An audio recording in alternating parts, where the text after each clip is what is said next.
Le 13 décembre, place de la Bourse à Paris, je vous accueille pour une journée exceptionnelle, les portes ouvertes du centre de l'Hormèse, le centre holistique qui forme au métier du soin et de la performance. On vous attend très nombreux, vous pourrez rencontrer des élèves du centre en cours de formation, des certifiés qui ont terminé leur cursus et leur poser toutes les questions que vous voulez. Je ferai une conférence et il y aura des invités de marque durant cette journée. Donc je vous invite à vous inscrire via le formulaire ci-dessous. Je vous attends nombreux. Bon Charles, c'est un plaisir de te retrouver pour l'épisode retour. On l'avait annoncé à la fin de l'épisode précédent, on a dit il y a un livre qui arrive. Pourquoi pas refaire une vidéo à ce moment-là. Mais entre-temps, on s'est rencontrés en vrai. Et je tiens à souligner que dans ce monde digital dans lequel on vit, c'est suffisamment rare pour le souligner. Et ça faisait bien plaisir de se croiser à la salle GoWood de Montpellier, n'est-ce pas? Tout à fait. Ouais, tu m'as fait le plaisir de venir dans ma région et j'ai trouvé le temps de sortir de ma caverne pour venir te saluer et partager un plat avec toi. Un plat carnivore, ouais, un plat tenace de la marque Féroce que j'ai beaucoup apprécié et c'était très plaisant de pouvoir partager un petit moment avec toi. J'ai pu constater à quel point tu étais physiquement costaud, naturel, et on voit que c'est ça en fait. Tu vois, quand on a l'œil, tu vois, quand on est habitué aux salles de sport, on voit les mecs balèzes, on voit les mecs chargés, et on voit les mecs balèzes naturels. Et toi, on voit que tu es un balèze naturel parce que tu as le physique, tu sais, des athlètes et des gymnastes tels qu'on se les représente quand on voit les compétitions de gymnastique masculine au JO. Hein, qui sont généralement les physiques à la fois les plus massifs et les plus harmonieux parce qu'ils combinent la musculature, la puissance et la souplesse, l'agilité. Et j'ai pu constater ça et j'étais très impressionné parce que tu ne t'en vantes pas à la caméra. Et donc voilà, je tiens à le signaler pour tes auditeurs, tes spectateurs. Pierre est quelqu'un d'extrêmement balèze. Ces propos seront enregistrés et diffusés largement. Sache-le. Non, c'était adorable et je te renvoie l'appareil. C'est très facile de se faire des idées sur voilà les influenceurs comme on dit de nos jours. Mais quand on les rencontre en vrai et qu'on se rend compte que le personnage correspond à ce que l'on voit publiquement, eh ben ça fait du bien. Donc je te renvoie tous les compliments. J'apprécie quelqu'un par les valeurs humanistes qu'il a. Plus que par ses connaissances, parce que tu nous éblouis de tes connaissances et de ta culture régulièrement, mais ce qui est le plus touchant chez quelqu'un, je pense que c'est comment il est véritablement dans les relations. Donc voilà, on s'envoie des fleurs, c'est fini. Maintenant, on passe au plat de résistance, et c'est ça. Oui. Bah, écoute, on l'a aussi. Voilà, on l'a en double. Couverture différente. Voilà. La philosophie, c'est pour vous aussi aux éditions Larousse, par Charles Robin, le précepteur.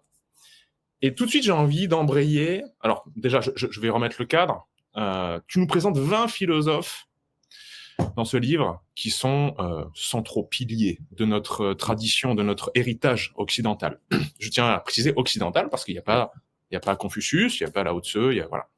Mais de Descartes à Platon, on voit, j'ai envie de dire, on voit, à la fois notre héritage et à la fois aussi nos biais cognitifs. Oui, tout à fait. C'est important, on va y revenir, de savoir d'où l'on vient, de savoir quels sont justement ces héritages de pensée-là, sans quoi on risque de nous, mentalement, moralement, éthiquement, philosophiquement, tourner en rond. Et pas se rendre compte finalement des biais cognitifs que l'on a. Et j'adore ça. Moi, j'ai pris plein de notes. Désolé, hein. Non, mais tu fais bien. Moi, je suis pas du tout contre le fait d'écrire sur les livres. Au contraire, hein, je pense que un livre, on doit se l'approprier. Et se l'approprier, ça passe autant par la pensée que par l'écrit. Et donc, je suis pour écrire. Et des fois, je retombe sur des vieux bouquins que j'ai derrière moi, que j'avais quand j'étais à la fac. Et je retombe sur les notes que j'ai prises à l'époque et je les relis avec, tu sais, le sourire de relire la naïveté et le côté un petit peu innocent de certaines de mes notes, comme si j'avais noté des choses qui me paraissaient vraiment fondamentales, alors qu'aujourd'hui elles relèvent de l'évidence, tu vois. Mais c'est bien parce que ça permet aussi d'assister au propre cheminement de sa pensée. Et qu'est-ce que ça te fait comme effet ? On va commencer par ça finalement. quand tu te rends compte qu'il y a 20 ans, tu te posais les mêmes questions et les mêmes réflexions? Disons qu'il y a 20 ans, j'étais moins à l'aise avec la philosophie que je ne le suis aujourd'hui. Bon, c'est normal, hein. Encore heureux, j'allais dire qu'au bout de 20 ans, je sois plus en maîtrise de ma discipline que je ne l'étais que quand j'ai commencé finalement, qu'au moment de ma formation. D'ailleurs, ça c'est quelque chose qui me fait très souvent sourire. Souvent en France, on juge un individu à sa formation, c'est-à-dire à son diplôme et à ses études, alors que son diplôme et ses études, ça correspond à la période où il était le moins formé, paradoxalement, à la période où il était le moins sachant dans son domaine, et c'est tout ce qui a suivi sa formation et ses diplômes qui a fait de lui finalement l'expert qu'il a pu devenir. Un peu comme quand on passe le permis. Hein, moi, le jour où j'ai eu mon permis de conduire, c'était en 2005, je pense que c'est le jour où je savais le moins bien conduire de toute ma vie, quoi, tu vois. Il y a pas de comparaison. Mais toujours est-il que j'étais pas à l'aise avec la philosophie au début, et je pense que c'est dû à un facteur psychologique dont je parle dans le livre, dans l'avant-propos, qui est que je mettais la philosophie sur un piédestal, et j'étais quelqu'un d'assez impressionnable, surtout au niveau intellectuel et au niveau, je dirais, lexical. C'est-à-dire que dès qu'on employait des mots techniques, tu vois, j'étais très vite intimidé et je me disais que la personne qui employait ces mots techniques, quelque part, elle m'était supérieure intellectuellement. Ce qui est évidemment faux, mais je veux dire, c'est comme ça que je le vivais à l'époque. Et venant d'un milieu populaire, pas du tout intellectuel, pas du tout versé dans la littérature ou la philosophie, bah c'est vrai que ce monde des lettres, ce monde de la philosophie et de la pensée m'apparaissait littéralement comme un autre continent, tu vois, je devais traverser l'océan pour atteindre ce continent, et donc je lisais des textes que j'avais l'impression de ne pas comprendre, alors même qu'intuitivement je comprenais ce que ça veut dire, mais je me disais, si j'ai compris, c'est qu'il y a quelque chose qui m'a échappé. Parce que ça peut pas être aussi simple que ça. C'est forcément plus compliqué que ce que je crois en avoir compris. C'est à double tranchant, parce que d'une certaine manière, c'était faux. J'avais compris l'essentiel de ce qui était écrit, et donc, quelque part, je souffrais d'un complexe d'infériorité. Mais c'était positif au sens où ça me poussait à vouloir aller toujours plus loin dans la compréhension, et vraiment m'assurer d'avoir bien compris. Donc qu'est-ce que je faisais? Je lisais, je relisais, je re-relisais. Je lisais de la littérature secondaire, c'est-à-dire des commentaires. Je posais des questions à mes professeurs. J'écoutais déjà à l'époque, parce qu'on est dans les années 2000, donc il n'y avait pas encore vraiment YouTube, Spotify. Il n'y avait pas vraiment de vulgarisation en ligne, mais je prenais tout ce que je trouvais, tu vois, des vieux enregistrements des fois de professeurs ou d'écrivains. Je me rappelle avoir écouté les cours magistraux de Gilles Deleuze quand il parlait de Spinoza, et ça m'aidait à comprendre Spinoza. Donc ça m'a donné, si tu veux, une faim d'apprendre, et de cette façon, j'ai pu me familiariser avec la philosophie jusqu'au jour où, et ça a correspondu au moment où j'ai commencé à donner des cours, jusqu'au jour où je me suis dit stop, arrête de te sous-estimer, arrête de t'infliger ce syndrome de l'imposteur qui fait que tu as l'impression de parler d'une discipline que tu ne maîtrises pas, alors que tu es en train de l'enseigner à des enfants, à des adolescents qui non seulement la connaissent moins bien que toi, mais qui n'y connaissent absolument rien. Et quand tu te retrouves des fois à expliquer à tes élèves des mots du langage courant, tu te rends compte de tout ce que tu sais. En fait, tu te rends compte que de l'écart qui te sépare de tes élèves, et que finalement, c'est bon, tu es tout à fait apte à leur expliquer le cogito de Descartes, la dichotomie du contrôle des stoïciens, l'allégorie de la caverne de Platon. Parce qu'en fait, si tu arrives déjà à te faire comprendre quand tu emploies des mots normaux, c'est déjà une victoire. Donc, le reste, ensuite, c'est de la pédagogie. Et c'est pour ça que je dis qu'un bon enseignant n'est pas un sachant, c'est quelqu'un qui aime transmettre plus que savoir. Et parfois, il faut même en rabattre sur son savoir pour pouvoir mieux transmettre ce qu'on sait. C'est pour ça que, selon moi, je peux me tromper, et il y a des exceptions, mais selon moi, un docteur en mathématiques n'est pas le mieux placé pour expliquer à un élève de 5e le principe des fractions. Parce que pour lui, ça relève d'un tel niveau d'évidence qu'il va avoir du mal à se mettre au niveau de son élève et à lui expliquer les choses comme si ça n'était pas évident. Alors que quand tu as intégré le principe des fractions, c'est évident. Et plus c'est évident, plus tu t'impatientes face à ton élève qui ne comprend pas. Plus tu as envie de lui dire cette fameuse phrase qui est proscrite en pédagogie, c'est pourtant simple. Mais comment ça se fait que tu ne comprennes pas? Et alors là, l'élève, tu vois, il se met en mode reptilien, il se crispe, là, il n'y a plus rien à en tirer, parce que là, sans le vouloir, tu l'as mis dans la case de « tu ne comprends pas ». Tu l'as essentialisé comme étant l'élève qui ne comprend pas. Et là, c'est foutu. Et c'est pour ça que moi, j'ai donné des cours de philosophie, de français, mais aussi de mathématiques, et j'avais cet avantage par rapport à mes collègues professeurs de maths, que n'ayant pas un niveau maths sup, maths spé en mathématiques, expliquer les fractions, les divisions, expliquer, je sais pas moi, les identités remarquables, etc., j'étais comme un poisson dans l'eau. Parce que j'arrivais encore à me mettre au niveau de mon élève. Tu vois ? Bon, ça nous a éloigné de ta question, mais au moins ça a permis de faire une grosse précision sur l'importance de la pédagogie à mes yeux. Non, mais clairement, c'est très juste ce que tu dis. Il y a des exceptions. Il y a Zidane qui devient le meilleur entraîneur du monde. C'était le meilleur joueur, il devient le meilleur entraîneur. Il y aura toujours des exceptions. Mais si un pratiquant ne se dégage pas de sa propre pratique, il va arriver avec 40 ans d'expertise. Et comment tu transmets, si un peintre commence à nous dire, vous voyez, la peinture, c'est de la poésie, je vois les couleurs avec des sons, etc., un débutant, mais ça ne passera jamais. On va rien comprendre. Ça va être compliqué. C'est très compliqué de revenir, d'aller chercher la personne là où elle est, et tu le fais merveilleusement bien dans ce livre parce que, en fait, chaque grand philosophe, j'ai vraiment aimé ça parce que les Américains sont très bons pour faire ça. Ils te racontent une histoire d'abord, une mise en situation. C'est alors à chaque fois les noms. À un moment, t'as pris un nom, mais ça m'a fait rire parce que c'est vraiment une ref. C'est vraiment une vraie ref. Dans mes histoires, tu veux dire les prénoms que j'ai choisis? J'ai choisi que des prénoms de gens qui existent dans mon entourage. Ok.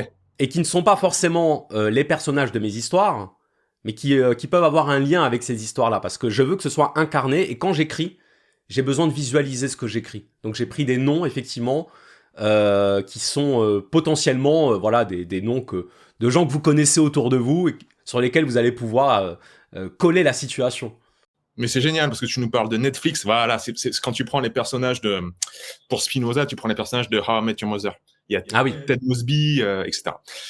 En fait, tu nous ancres dans quelque chose qui est très actuel, dans notre société, dans les codes en fait que l'on a, dans des situations qu'on pourrait vivre demain.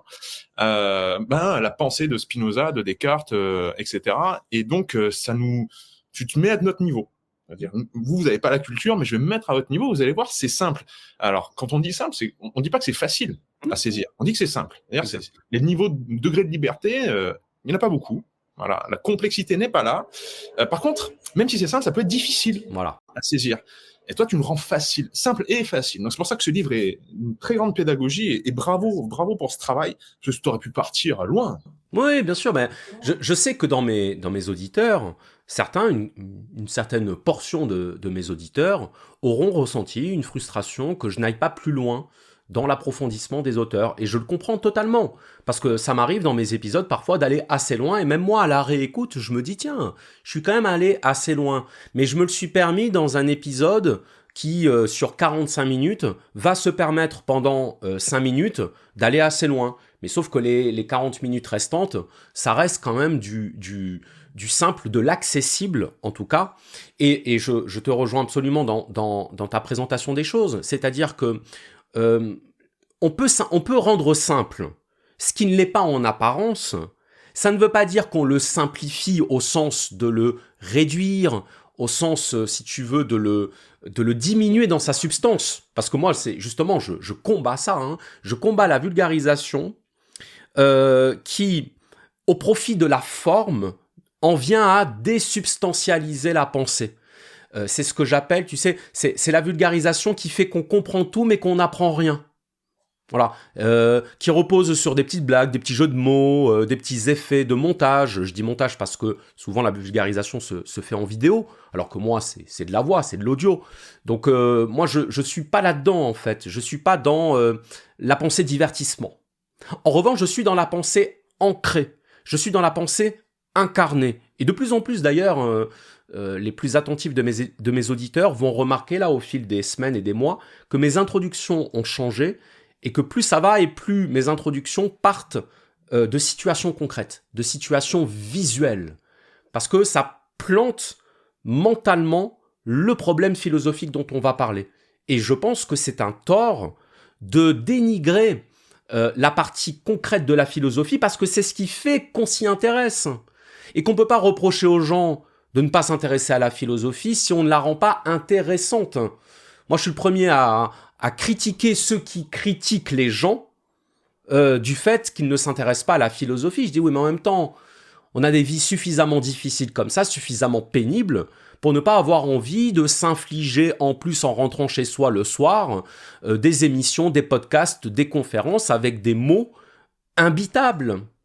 Et moi, je les ai subis, ces mots imbitables, parce que j'ai fait 10 ans d'études en cumulé. C'est-à-dire qu'en plus de mon master, j'ai fait des années, tu sais, en auditeur libre, dans des cours de philosophie, de sociologie, de langue ancienne, parce que j'étais passionné par la connaissance, et que des fois, tu sais, on a des cycles où on a envie de tout savoir sur tout. Et d'ailleurs, je ne m'interdis pas à bientôt 40 ans de le refaire. Hein. Si j'avais les moyens matériels d'arrêter de travailler, je pense que j'irais tous les jours à la fac en auditeur libre et j'écouterais, tu vois, des cours, pas seulement de philosophie d'ailleurs, mais de littérature ancienne, de littérature moderne, d'histoire, d'économie, tout ce que tu veux. L'envie d'apprendre. Mais l'envie, il faut la déclencher. L'envie, on ne peut pas l'attendre des gens comme ça, comme si c'était normal que les gens aient envie de s'infliger de l'enseignement technique et difficile. Donc moi, je suis, c'est la formule que j'utilise, je ne suis pas un philosophe qui s'intéresse à la réalité, je suis un mec normal qui s'intéresse à la philosophie. C'est-à-dire que je viens de la réalité. Et mon mouvement, c'est de la réalité, donc du concret, vers l'abstrait, c'est-à-dire vers la pensée, vers la philosophie, d'où le slogan de ma chaîne, donner matière à penser, ça veut dire aller de la matière à la pensée. Et donc, quand des gens disent de mon travail, oui, mais Charles, ce qu'il fait, c'est pas de la vraie philosophie, sous-entendu, c'est pas assez technique, c'est pas assez compliqué, c'est pas assez crypté, tu vois, c'est comme ça que je l'entends. Je dis, bah tant mieux. Tant mieux parce que ça veut dire que je ne suis pas votre cible, parce que moi je m'adresse aux gens normaux. Et les gens normaux, ce sont des gens qui sont, comme je l'étais quand j'étais adolescent ou quand je faisais mes études, impressionnés par les mots techniques, qui ont peur de ne pas comprendre et qui ont besoin d'être sûrs d'avoir bien compris. Et pour être sûr d'avoir bien compris, il leur faut des mots simples. Et quand on met des mots techniques, il faut qu'ils aient une explication du mot technique, ou il faut qu'ils aient une illustration concrète du mot technique. Et c'est ce que je m'emploie à faire dans mes podcasts et dans ce livre. Ouais, c'est une manière magistrale que c'est fait et c'est vraiment rendu accessible. Justement, ce principe de ne pas être ésotérique, dans le premier sens du terme, c'est-à-dire réservé à une élite. Tout à fait. La philosophie, c'est pour tout le monde et c'est bien le titre, c'est pour vous aussi. Et j'ai même envie de dire, ainsi en va la science. Parce que dans le revers, là, il y a écrit « La philosophie n'est pas l'art de savoir, mais l'art de questionner ce que l'on croit savoir. » Oui. Là, le terme philosophie et science est complètement interchangeable. C'est vraiment l'art de... Tu as raison. C'est pas l'art de savoir, la science, justement, pas détentrice de la vérité, c'est l'art de questionner. L'art de questionner ce que l'on croit savoir. Et je me rappelle d'un commentaire sur notre première vidéo où on disait tout l'intérêt de l'autonomie de la pensée, de penser par soi-même. Ce qu'on invite, évidemment, à faire. Et l'un des commentaires, c'était « Mais c'est impossible de penser par soi-même parce qu'on est forcément influencé. » Je sors bientôt un épisode où je parle de ça, justement. Ah bah, génial. Génial que tu démystifies ça, parce que c'est pas du tout notre propos de dire qu'on subit aucune influence. Bien entendu. Bien entendu. C'est vraiment... Ce serait insensé. De Bruce Lee qui nous dit prends l'utile, rejette l'inutile et ajoute-y ce qui est fondamentalement toi. Donc c'est ça qu'on invite à faire. C'est ok, soyez autonome dans votre pensée. Ça veut pas dire ne subissez aucune influence. Et si tu veux bien, on peut commencer un peu dans le désordre par Diogène. Oui. Et la question que je veux te poser tout de suite, c'est demain iras-tu voir Kaamelott qui sort mercredi, donc demain, 22 octobre. Deuxième volet, parce qu'en ce moment, il y a les interviews d'Astier partout. Il passait partout, moi je me régale. Ah, c'est pour ça que je le vois partout en ce moment, c'est parce que son film va sortir. Je me posais la question, justement. Il fait la promotion, et bon, il est brillant comme toujours, on l'aime comme toujours. Oui. La petite parenthèse, dans la parenthèse, tu sais que j'ai rencontré au Basic Fit Thomas Cousseau, qui est l'interprète de Lancelot. De Lancelot, ouais. On a échangé, et il est adorable. Ah ouais. Bref, le jour où on interviewera ensemble Alexandre Astier se rapproche, cher ami. Bref. Donc, Astier, il nous sort que, ben non, les gars, il y a des conventions, il y a du consensus, mais moi, je m'en fous. Je fais mon truc à ma sauce. Si j'ai envie d'écrire le scénario, faire la réal et la musique, tout seul, moi, je vais le faire. Et tout le monde dit, ah ben, non, c'est pas possible. Et oh, le petit jeune, tu crois que ça se passe comme ça dans le monde du cinéma, c'est pas le théâtre, etc. Et je m'en fous. Et je fais à ma sauce. Et il porte presque à lui seul toute une saga. Évidemment, il y a une armée derrière, hein, mais c'est la saga qu'il a fait à son image, Ouais. sans jamais céder au poids justement des conventions. Des conventions, ouais. Notre cher Diogène cynique, est-ce que tu veux nous expliquer à quel point il représente un petit peu ce défi des conventions? Ouais. Bah, alors Diogène, donc Diogène de Sinope, hein, parce qu'il y a plusieurs Diogènes, il y a Diogène Laërce par exemple, mais là c'est Diogène de Sinope. C'est un peu le personnage qu'on connaît dans l'imaginaire collectif comme étant celui qui vivait dans un tonneau. Alors en fait c'était dans une jarre, qui est connu comme étant le personnage qu'on pouvait surprendre en train de se masturber sur la place publique. Donc là c'est vraiment le summum du mépris des conventions, hein, puisque c'est le tabou de la sexualité. Hein. D'ailleurs, tu sais que, parenthèse là aussi, ce qui différencie, ou plutôt ce qui caractérise la pornographie, et la pornographie étymologiquement c'est la représentation de l'acte sexuel, c'est le sexe en érection. C'est pour ça que voir un homme nu, ce n'est pas pornographique en soi, mais le voir en érection, là on entre dans la pornographie, et donc ce que faisait Diogène de Sinope, c'était pornographique, hein, c'était ce qu'on appellerait aujourd'hui un attentat à la pudeur. Et on le connaît également pour une phrase célèbre qu'il aurait prononcée, hein, je mets tout au conditionnel parce que c'est difficile, hein, de distinguer le réel du fictif. Alexandre le Grand, l'homme le plus puissant du monde de l'époque, se rend, je ne sais plus si c'était à Athènes, parce que Diogène vivait dans 2 villes, mais en tout cas se rend en Grèce et puis rend visite à ce fameux Diogène qui avait une réputation. Et il se penche vers lui, donc il faut s'imaginer Diogène un peu comme un mendiant assis par terre. Et Alexandre lui demande que puis-je faire pour toi? Et là Diogène lui répond avec cette désinvolture et cette insolence inimaginable: ôte-toi de mon soleil. Parce que Alexandre lui faisait de l'ombre.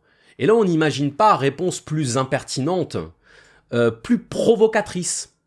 Et en fait, ce qu'il faut comprendre quand on a l'esprit cynique, c'est-à-dire cynique, hein, ça vient de kuon en grec ancien qui veut dire chien. Parce que les cyniques revendiquaient de vivre comme des chiens, c'est-à-dire sans aucun égard vis-à-vis des conventions et sans recherche, tu sais, du confort matériel. Alors on va pas aller sur la fable de La Fontaine entre le chien et le loup. Le chien c'est le loup domestiqué, donc finalement le chien a besoin de confort. On comprend l'image du chien errant, du chien des rues, tu vois. Diogène, c'était un chien des rues, et donc il vivait dans la simplicité intégrale, et il ne concevait pas qu'un être humain puisse être considéré comme supérieur à un autre. Ce qui peut d'ailleurs, je veux dire, enfin, moi j'ai toujours pensé ça aussi, tu vois. Quand je voyais, quand j'étais petit, le président de la République à la télévision, je me disais, bon, bah c'est un homme. Ce n'est qu'un homme, tu vois. Et comme disait Marc Aurèle, tout ce qui est possible à l'homme ne saurait être au-dessus de tes forces. Nous sommes tous des individus, hein. Si on veut un petit peu désacraliser le pouvoir des gens, faut les imaginer le matin sur les toilettes, parce que c'est ce qui réunit, hein, c'est ce qui unifie la condition humaine. Mais toujours est-il que Diogène était un modèle d'insolence, mais pas d'insolence au sens rebellitude adolescente, pas du tout. C'était quelqu'un qui avait une vision du monde et de l'humanité dans laquelle tous les êtres humains étaient égaux. Et ça, dans mon livre, je le rattache à un personnage de la culture populaire que tout le monde connaît, qui est Forrest Gump. Alors là, on va dire, mais quel est le rapport? Mais quand tu regardes Forrest Gump, qu'est-ce que tu vois? Tu vois un homme simple d'esprit. Simple d'esprit, pour pas dire autre chose, hein, parce qu'à l'époque, on parlait d'attardé. Voilà, on disait, votre enfant, c'est un attardé. C'est un débile, hein, tu vois, la débilité, c'était un terme médical à l'époque. Bon. Mais sauf que cet attardé et ce débile, eh ben, il est parfois plus vrai, il est parfois plus authentique, il est parfois plus sain que la plupart des gens prétendument sains dans notre société.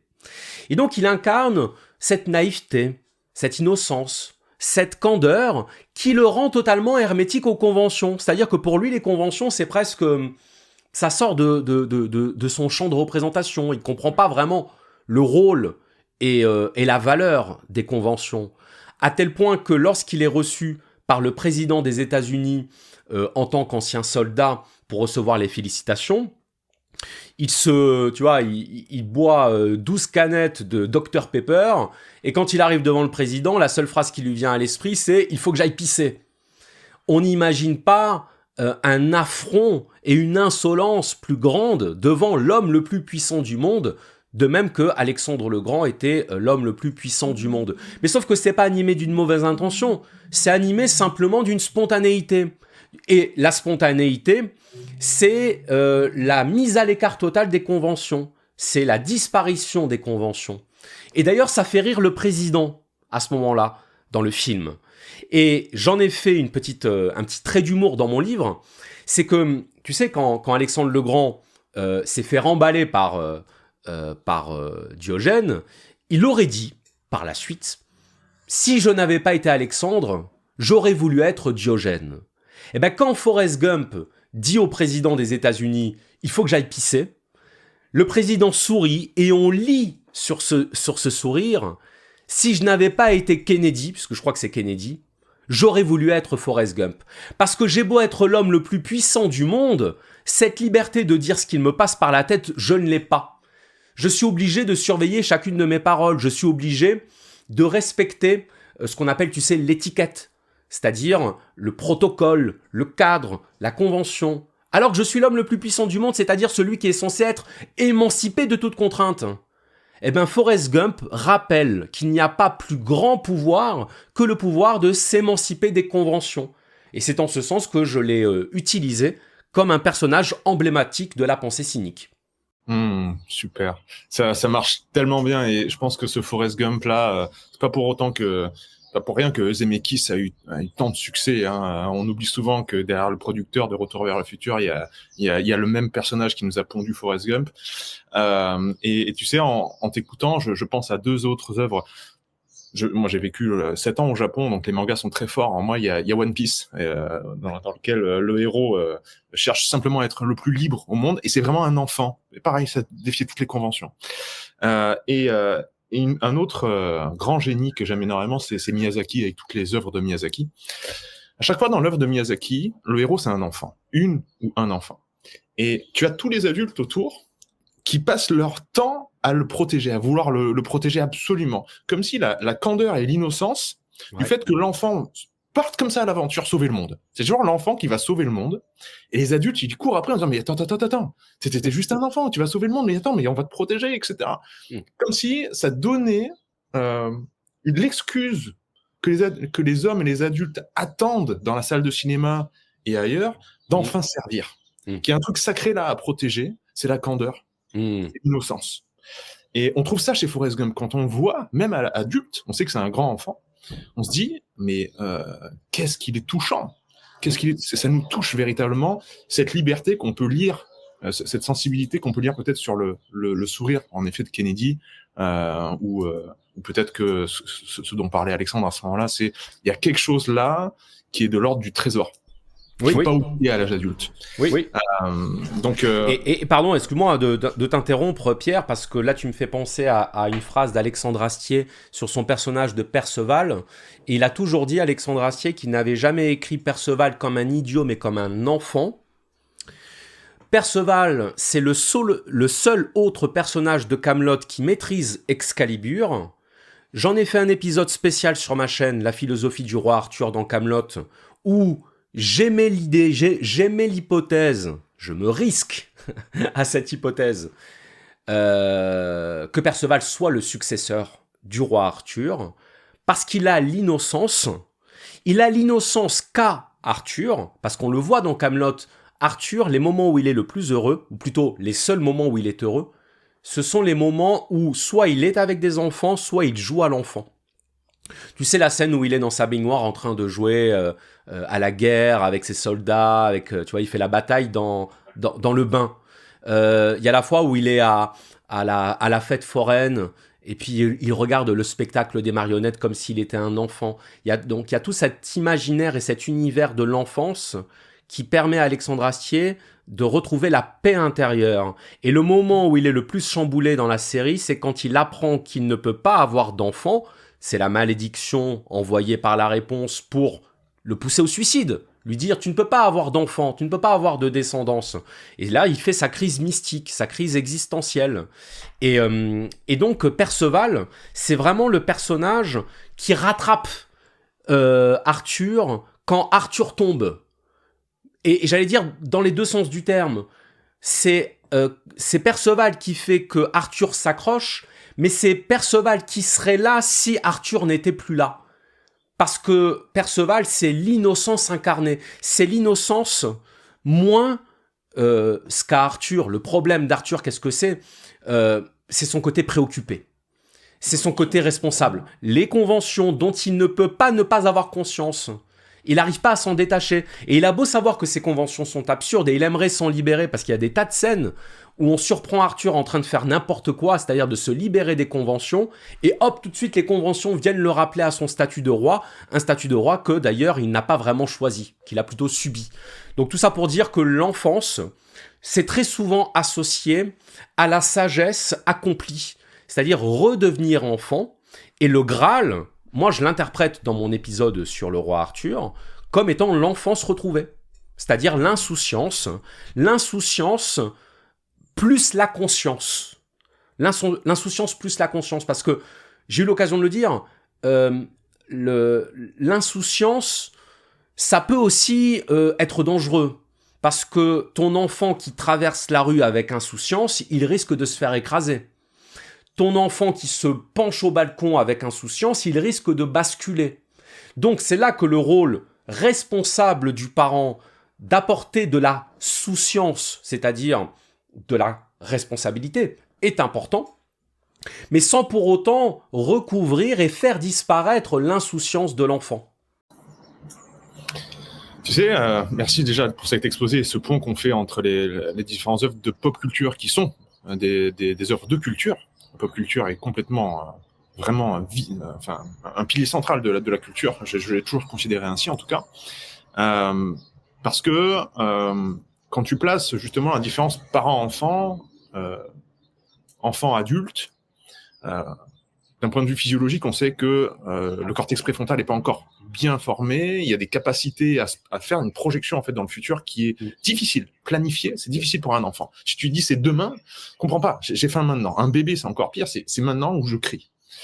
Un adulte, il est capable de délaisser, de sacrifier la gratification immédiate en vue d'un meilleur futur. Un enfant ne sait pas faire ça. Donc, en effet, c'est tout le cheminement de, comme tu as dit, l'enfant retrouvé, mais par un chemin qui est obligatoire, comme un chemin de croix, un calvaire où on apprend, un cheminement qui est difficile par essence, mais nécessaire, où on redevient, on est capable, en plus des émotions, d'avoir la raison, ce qui nous emmènerait vers nos chers stoïciens, mais avant ça, je trouve qu'il y a en filigrane, comme ça, un fil rouge dans ton œuvre, dans ton livre, qui est le terme de responsabilité. En fait, je le retrouve partout. Je le retrouve dès le début, avec la différence entre le déterminisme et le fatalisme. Je le retrouve après, dans l'épicurisme, avec la modération, c'est pas le plaisir, l'épicurisme. Je le retrouve encore et encore et encore. En fait, est-ce que c'est pas ça la philosophie ? La philosophie, c'est la responsabilité, c'est devenir adulte. Qu'est-ce que t'en penses ? Ah, c'est intéressant parce que là, tu m'apportes un éclairage inaperçu de ma part sur quelque chose qui semble traverser mon travail sans même que je m'en sois rendu compte. Moi, ça a été clair. Ça a été vraiment assez... Ça m'a sauté aux yeux.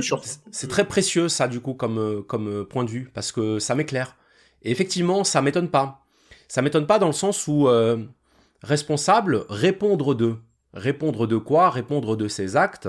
Pourquoi répondre de ses actes ? Parce qu'en tant qu'humains, nous avons une conscience qui nous permet de nous projeter dans l'après nos actes. C'est pas on agit et ensuite on constate les conséquences de nos actes, c'est on agit en ayant conscience des conséquences, donc de la portée de nos actes. Et c'est ça la responsabilité, quelque part. C'est de penser avant d'agir. Tu sais, Prométhée, Épiméthée. Prométhée, le prévoyant, qui voit avant. Épiméthée, c'est celui qui voit après, c'est celui qui réfléchit après avoir agi. Et je pense que la prudence, comme disaient les anciens, c'était ça. On devient prudent quand on devient prévoyant, c'est-à-dire qu'on anticipe. Et c'est vrai que ce qui permet ça, c'est la raison, ce qui permet ça, c'est la conscience. Et donc, c'est pas pour rien que Spinoza disait que la liberté était une affaire de raison, c'est-à-dire d'anticipation des conséquences de nos actes, de même que le disaient déjà les stoïciens, et de même que le disaient les épicuriens, et de même que le dira aussi Sartre. Pour ça, des fois, quand je fais des liens entre les philosophes, il y a des gens qui me disent, oui, tu te permets des rapprochements extravagants. Je dis non, je me permets des apparentements conceptuels qui sont réels quand on va en profondeur de l'analyse, pas quand on se contente de rester à la surface. Alors effectivement, d'un côté, il y a le déterminisme, de l'autre, il y a l'existentialisme, et entre les deux, il y a un signe opposé. Oui, d'accord, ça c'est le niveau scolaire, mais si on va un peu au-delà, on a une valorisation de la responsabilité dans les deux cas qui mérite d'être prise en compte. Et pour en revenir à Spinoza, moi j'avoue que je suis un peu fatigué à la longue d'entendre Spinoza réduit à une version réductrice du déterminisme. Quand je dis réductrice, je suis charitable. Une version déformée, une version malhonnête du déterminisme que j'appelle le fatalisme. Alors, ça, je l'explique très facilement dans mon livre, et je suis content d'avoir trouvé cet exemple et cette formule. Le fataliste, c'est celui qui pense que l'âme sœur, s'il doit la rencontrer, que cette âme sœur va un jour venir frapper à sa porte. Bah oui, parce que tout est écrit. Donc si je dois rencontrer l'âme sœur, je la rencontrerai quoi que je fasse. Et donc si je dois la rencontrer quoi que je fasse, bah pourquoi je ferai quelque chose, puisque de toute façon ça va arriver. Ça c'est le fatalisme. Le déterministe, c'est quelqu'un d'un peu plus subtil. Le déterministe, c'est quelqu'un qui sait que tout ce qui arrive est le résultat d'un enchaînement de causes et d'effets. Donc qu'est-ce qu'il va faire ? Il va essayer d'être une cause dans le processus qui va conduire à la rencontre avec son âme sœur. Donc il va par exemple descendre au bar, ou aller à la bibliothèque, ou aller se balader dans un parc, en se disant que peut-être il va rencontrer l'âme sœur, mais que en tout cas s'il ne fait rien pour la rencontrer, il ne la rencontrera pas, parce qu'il faut bien qu'il y ait une cause pour qu'il y ait un effet. Et bien ça explique de manière limpide, et j'allais dire indiscutable, la différence entre fatalisme et déterminisme. Donc, si j'insiste là-dessus, c'est parce que je constate une tendance fâcheuse à faire du déterminisme le moyen de justifier la passivité. Autrement dit, tout est déterminé, donc à quoi bon ? Donc pourquoi faire des efforts ? Donc pourquoi travailler ? Ou donc pourquoi, j'allais dire espérer ? Mais comme dirait l'autre, nul besoin d'espérer pour entreprendre. Et comme diraient les stoïciens, quand tu auras désappris à espérer, je t'apprendrai à vouloir. Mais plutôt, si tout est écrit d'avance, que je veuille ou que je ne veuille pas, que je fasse ou que je ne fasse pas, que j'entreprenne ou que je n'entreprenne pas, ça ne changera rien, puisque je suis parti du principe que ce qui devait arriver, arrivera. Ça, c'est du fatalisme. Le déterminisme, c'est comprendre que de la même façon que je suis déterminé par mes origines, ma génétique, mon environnement, les personnes que je fréquente, de la même façon que je suis déterminé, je suis déterminant. C'est-à-dire que je ne suis pas simplement un effet, je suis aussi une cause.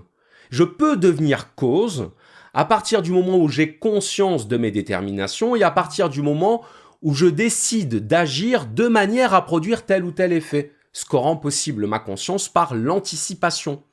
Et j'ai l'impression, et c'est ça vraiment que je souhaite abattre, j'ai l'impression que dire ça, c'est être considéré comme un individualiste libéral qui prônerait le mythe de l'entrepreneur ou du self-made man qui ne serait déterminé par rien. Mais absolument pas, jamais de la vie. Je suis simplement pour rééquilibrer la balance et dire que nous sommes autant causés que causants. nous sommes autant déterminés que déterminants, mais qu'il ne faut pas se réduire à l'un ou à l'autre. Et donc je rejette semblablement le discours passiviste, je dis pas pacifiste, passiviste, qui consiste à dire que nous ne sommes que déterminés, que le discours activiste, c'est-à-dire le discours libéral, qui consiste à dire que nous ne sommes que provoquants, qui ne sommes que causants. Non, on est les deux. On est causé, on est causant, on est provoqué, on est provoquant. On peut mettre tous les mots qu'on veut derrière pour parler de cette idée de recevoir, tu vois, de recevoir les influences et de produire. On fait les deux. La meilleure preuve de ça, c'est que ceux qui défendent le discours que je vais mettre entre guillemets de déresponsabilisant, en disant « Ah ben oui, mais vous comprenez, les criminels, les délinquants, s'ils sont comme ça, c'est parce qu'ils ont eu une enfance, c'est parce qu'ils ont eu un parcours, c'est parce qu'ils ont... » Bon, très bien. Ils sont déterminés par tout un ensemble de facteurs. Est-ce que ce discours-là et est-ce que cette grille d'analyse-là, on la plaque également sur, par exemple, les gens d'extrême droite, sur les gens qui commettent des actes racistes, sur les gens qui commettent des atrocités à l'égard des minorités? Parce que si nous sommes tous causés, provoqués et déterminés par des facteurs extérieurs, il faut que ça marche pour tout le monde. C'est pas à la carte. Tu vois, c'est pas quand ça nous arrange, la personne est la victime de son parcours, et puis quand ça nous arrange pas, non, la personne est responsable de ce qu'elle a fait, elle mérite d'être emprisonnée à perpétuité. Donc ce que je veux dire, c'est que c'est un discours qui s'annule. Voilà. Et confondre le déterminisme social avec la déresponsabilisation individuelle, je trouve que c'est intellectuellement déjà fautif, parce que c'est manquer de subtilité, parce que c'est confondre fatalisme et déterminisme. Je veux dire par là, la sanction fait partie du déterminisme, donc la conscience de la sanction fait partie du déterminisme. Tu vois, nous, quand on a été enfant, je pense pouvoir parler pour nous deux, on a fait des bêtises, on a été punis. Et parfois, on a été punis sévèrement. Et parfois, on a pris des gifles. Et c'est pas bien de prendre des gifles, mais le fait est que le discours qui consiste à dire « Ah ben oui, mais l'enfant est déterminé à faire ce qu'il fait et du coup, on ne peut pas le tenir pour responsable. » Oui, mais la responsabilisation, ça vient aussi par la réaction du réel, la réaction de l'environnement, la réaction du parent qui te dit non, qui te dit stop, qui te dit arrête. Et ça va réorienter ton déterminisme. Donc le déterminisme, c'est pas le statu quo et dire les choses sont comme ça. Et on doit les laisser être comme ça, parce que si elles sont comme ça, c'est qu'il y a des raisons qu'elles soient comme ça. Oui, il y a des raisons qu'elles soient comme ça, mais il y a des raisons que la réalité réagisse à ce qui arrive et à ce que les gens font. Donc c'est pour ça que tu sais, le déterminisme absolu, ce que j'appelle les spinozistes pur jus, qui disent tout est déterminé, donc il n'y a pas de liberté, je leur réponds, si tout est déterminé, ceux qui croient dans la liberté étaient déterminés à croire dans la liberté, donc finalement ce que tu leur dis là ne sert à rien. Ça ne change rien aux règles du jeu, si tu veux, que de dire que tout est déterminé. C'est comme de dire, on vit dans une simulation informatique. Écoute, jette-toi par la fenêtre, et on verra si le fait de vivre dans une simulation informatique a une influence ou pas sur ton comportement. Et si ça n'a pas d'influence sur ton comportement, sur ta manière de vivre, ça veut dire que c'est une posture, c'est une position purement spéculative, qui n'a pas de répercussion, donc qui n'a pas de valeur intellectuellement. C'est là où je rejoins la position des pragmatistes. Les pragmatistes disent « on analyse une position philosophique à ses conséquences pratiques ». Si par exemple, toi Pierre, tu me dis « je suis croyant », et pour moi, être croyant, ça veut dire obéir aux commandements divins. Donc les commandements divins tels qu'ils sont édictés dans tel livre saint. Très bien. Et si je te réponds « écoute Pierre, moi aussi je suis croyant », mais sauf que moi, mon Dieu, il ne s'intéresse pas à nous. Mon Dieu, il a créé l'univers. De cet univers a émergé l'être humain. Mais Dieu, il ne s'occupe pas de nos affaires. Il ne prescrit rien. Il n'ordonne rien. Il ne punit personne. Donc c'est la position classiquement déiste. Bon, bah, entre ton « je crois en Dieu » et mon « je crois en Dieu », on n'a pas affaire à la même position du tout.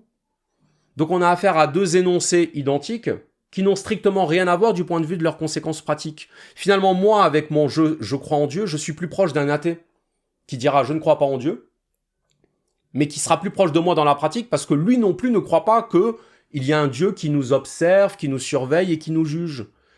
Tu vois ce que je veux dire ? Donc, ce qui compte, ce sont les conséquences de nos positions et non pas l'énoncé de nos positions.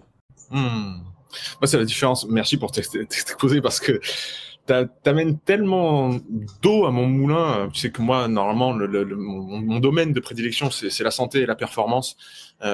Et en termes de santé, on a besoin des éducateurs de santé comme on a besoin des éducateurs en philosophie. C'est-à-dire, on a besoin de quelqu'un qui nous rappelle ce que c'est, fondamentalement. D'où l'importance de ce terme de responsabilité.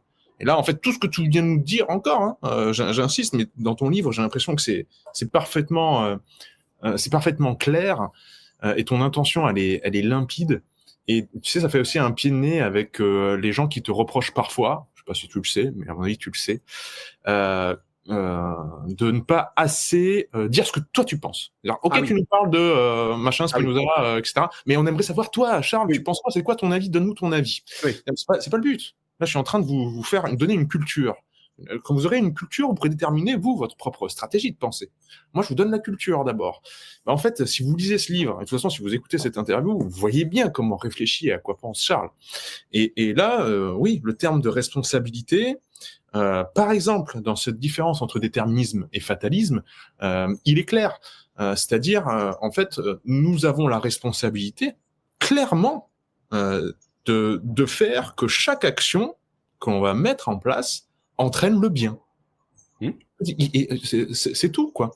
On n'est pas dans une sorte de causalité qui serait au contraire de la roue du karma des bouddhistes, qui est la roue du karma, c'est fondamentalement la roue de la causalité, c'est-à-dire à une action correspond une conséquence. On nous a éloigné, Nassim Nicolas Taleb parle de skin in the game, avoir joué sa peau. C'est-à-dire être au plus proche des conséquences de ses propres actes. On nous a éloignés de ça, c'est-à-dire on nous a mis, et la santé c'est terrible pour ça parce que à trop jouer sur la symptomatologie, à prendre des médicaments ou des plantes, même naturelles, dès qu'on a un petit bobo, on se déresponsabilise et de la nutrition et du mouvement et de la respiration et de tout en fait. Et après, ça nous donne en fait les excuses pour se plaindre. Ça nous donne l'excuse de se plaindre. J'ai le droit de me plaindre, ben oui, puisque c'est pas juste. En fait, c'est ça en fait. Le fatalisme, c'est j'ai le droit de dire c'est pas juste. Les déterministes, vous n'avez pas le droit de dire c'est pas juste. Vous pouvez dire c'est causé par, ok. Mais maintenant, au bout d'un moment, c'est aujourd'hui, qu'est-ce que vous faites ? Parce que ce que vous allez faire aujourd'hui va entraîner demain. C'est ça aussi la causalité. Et si tu veux bien, on voit bien là comment tu remets à jour et tu nous expliques la pensée de Spinoza. Et il y a quelque chose qui est très clair aussi dans le début du livre, c'est que le temps il est corrosif par rapport aux idées et que cartésien ne veut plus dire pensée de Descartes. Ouais, c'est vrai. Épicurisme. Oui. C'est on va se gaver. Donc machiavélique aussi. Machiavélique, c'est clair. Voilà, dis-nous à quel point il y a des contresens là par rapport au cartésianisme et à l'épicurisme en particulier. Ah bah ça c'est intéressant. Ouais, c'est intéressant parce que ça permet de mettre une petite parenthèse un peu lexicoludique dans notre entretien. Permettre avant que tu commences, on retrouve la responsabilité d'apprendre comment on sait comment on a su ce qu'on en sait. On remet encore une fois cette notion de responsabilité de si vous n'apprenez pas l'histoire de la pensée, l'épistémologie, c'est-à-dire comment ont évolué les critères de vérité au fil du temps, vous allez vous en mordre les doigts. Ouais. Bon, bref. Et j'en profiterai aussi d'ailleurs puisqu'on parle de responsabilité. En fait, être responsable, c'est ne plus avoir d'excuses une fois qu'on sait. Voilà, ça c'est ma définition. Et j'en profiterai pour dire que quand on dit de quelque chose que c'est qualitatif, ça ne veut pas dire que c'est de bonne qualité. Pourquoi je dis ça ? Parce que ça fait partie des mots à la mode. C'est vrai. Et on dit d'une chose qu'elle est qualitative, quand on veut dire qu'elle est de bonne qualité. En fait, non, qualitatif, c'est ce qui se rapporte à la qualité par opposition à ce qui se rapporte à la quantité. Donc, c'est une petite parenthèse parce que en ce moment, je blague beaucoup avec mes amis dès que j'entends le mot qualitatif et je dis voilà, maintenant que tu le sais, tu n'as plus le droit de l'employer sans y penser, sans penser au fait que cet usage est fautif. Mais c'était une parenthèse un peu pour plaisanter. Mais en tout cas, sur la déformation des mots par le temps, effectivement, cartésien est un bon exemple parce que quand on dit de quelqu'un qu'il est cartésien aujourd'hui, ça veut dire logique, oui, mais ça veut dire aussi qu'il ne croit que ce qu'il voit. Ça veut dire pragmatique. Moi, je suis cartésien. Je suis pragmatique. Bah non, ça marche pas. Parce que Descartes n'était pas un pragmatique, c'était un rationaliste. Et un rationaliste, c'est quelqu'un qui croit, le mot est ambigu, qui, on va dire, fait davantage confiance dans la raison que dans l'observation. Précisément parce que toute sa méthode est basée sur la méfiance à l'égard de nos perceptions, à l'égard de nos sens. Nos sens sont trompeurs. Et du coup, toute sa philosophie est basée là-dessus, parce que je vois quelque chose, j'assiste à un phénomène, eh bien, si je crois spontanément à ce que je vois, je vais en déduire des choses fausses.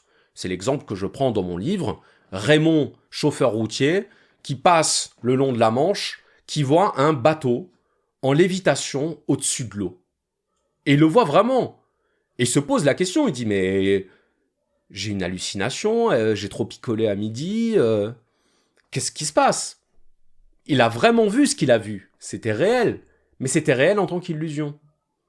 Et c'est exactement l'exemple que prend Descartes, hein. Je veux dire, c'est pas moi qui invente, j'invente l'exemple de Raymond, mais j'invente pas le principe de la confrontation à l'illusion d'optique, qui, lui, est vraiment pioché dans le texte de Descartes, qui explique qu'on ne peut pas se fier à nos sens. La preuve, il nous arrive de voir des choses fausses, des choses en tout cas non réelles, plutôt. Parce que vrai ou faux, ça s'applique à des énoncés.